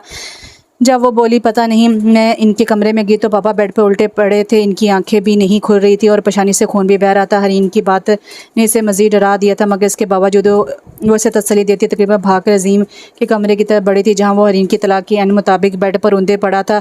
कैफियत धड़कते दिल के रफ्तार की परवाह किए बगैर इस पर झुकी थी अजीम, मगर वो बेसुध पड़ा था। हल्की हल्की बड़ी हुई शेफ अंदर को धसी आंखें और बिखरे बालों ने इसका हाल खासा अफसोसनाक बना रखा था। वो इसे झंझोड़ते हुए बेसाख्ता रो पड़ी। अजीम, अजीम उठो ना प्लीज़। बामुश्किल ने इसे बेड पर सीधा किया। जवाब में अजीम ने इसके हाथ झटक दिए। वो बड़ी मुश्किल से आंखें खोलने की कोशिश करता, मगर नशे की शिद्दत की बायस खोल नहीं पा रहा था। कैफिया ये भूल गई कि इसकी मंगेतर और भाभी ने इसे क्या नसीहत की थी। इसे इस चीज़ की परवाह भी नहीं रही थी। इसके सामने जो शख्स अबतर हालत में पड़ा था वो इसका महरम नहीं था। इसे सिर्फ इतनी खबर थी कि वो रो रही थी और इसके दिल किसी भी खशियत से बेनिया जैसे डूबता जा रहा था। अजीम, अजीम, आपकी पेशानी से खून बह रहा है, प्लीज़ आंखें खोले। इसके कंधे झंझोड़ते हुए झुकी थी और इसी लम्हे अजीम ने अजीब सी बेखुदी में से जकड़ा था।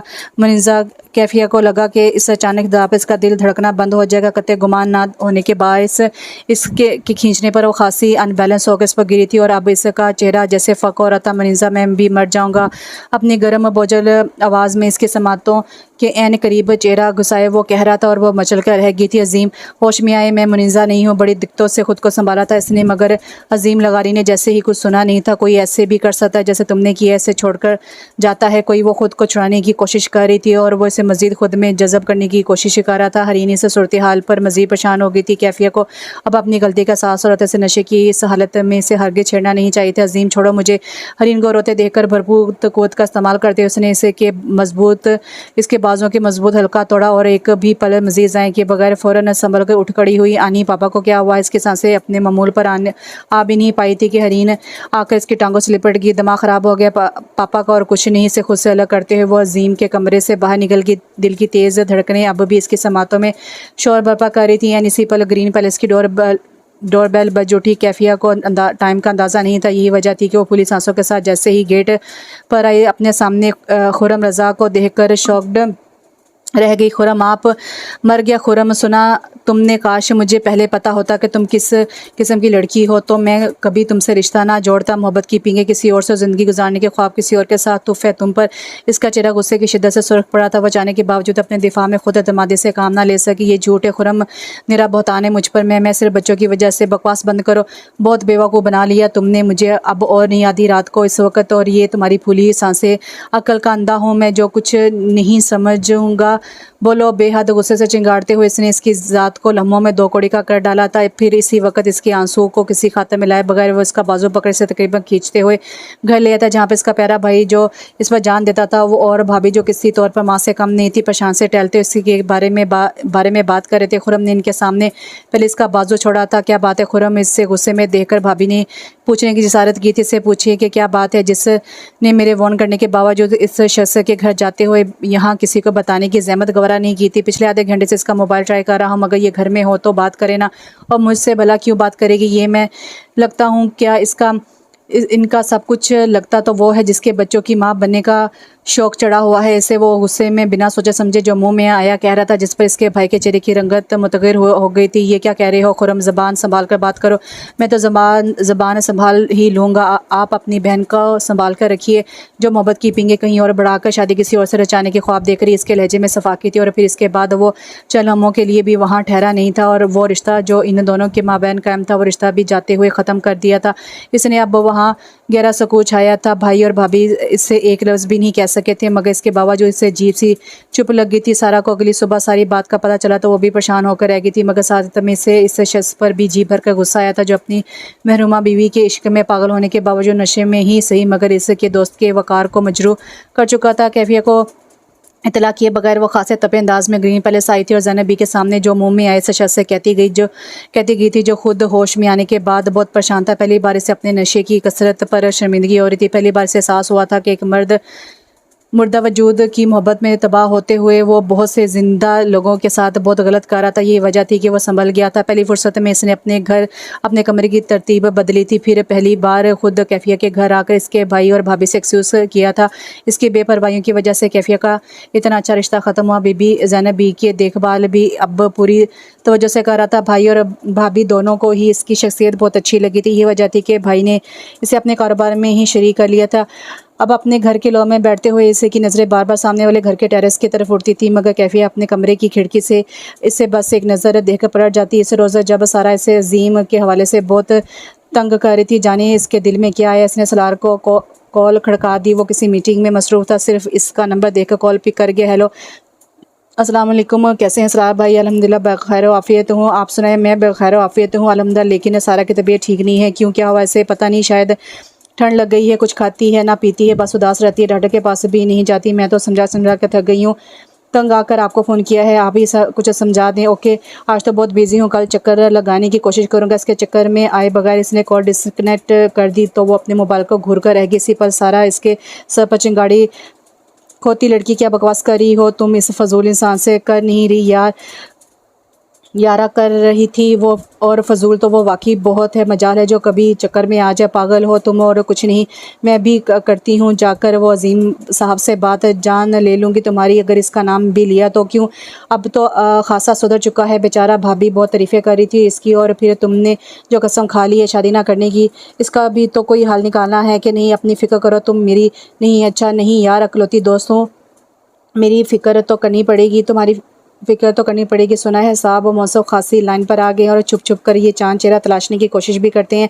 कोई नहीं, बड़ी खुशफहमी है तुम्हारी, वो सिर्फ मेरी अपनी महरूमा बीवी से प्यार करता है, जिंदा बीवी से भी करने लगेगा। तुम मौका तो दो। वो कहाँ बाज आने वाली थी। कैफिया ने चढ़कर इसकी कमर पर कई मुक्के एक साथ बरसा दिए। अजीम लगारी ने कैफिया फंदी को प्रपोज़ किया, और ये बात इसके लिए किसी शौक़ से हरगिज़ कम ना थी।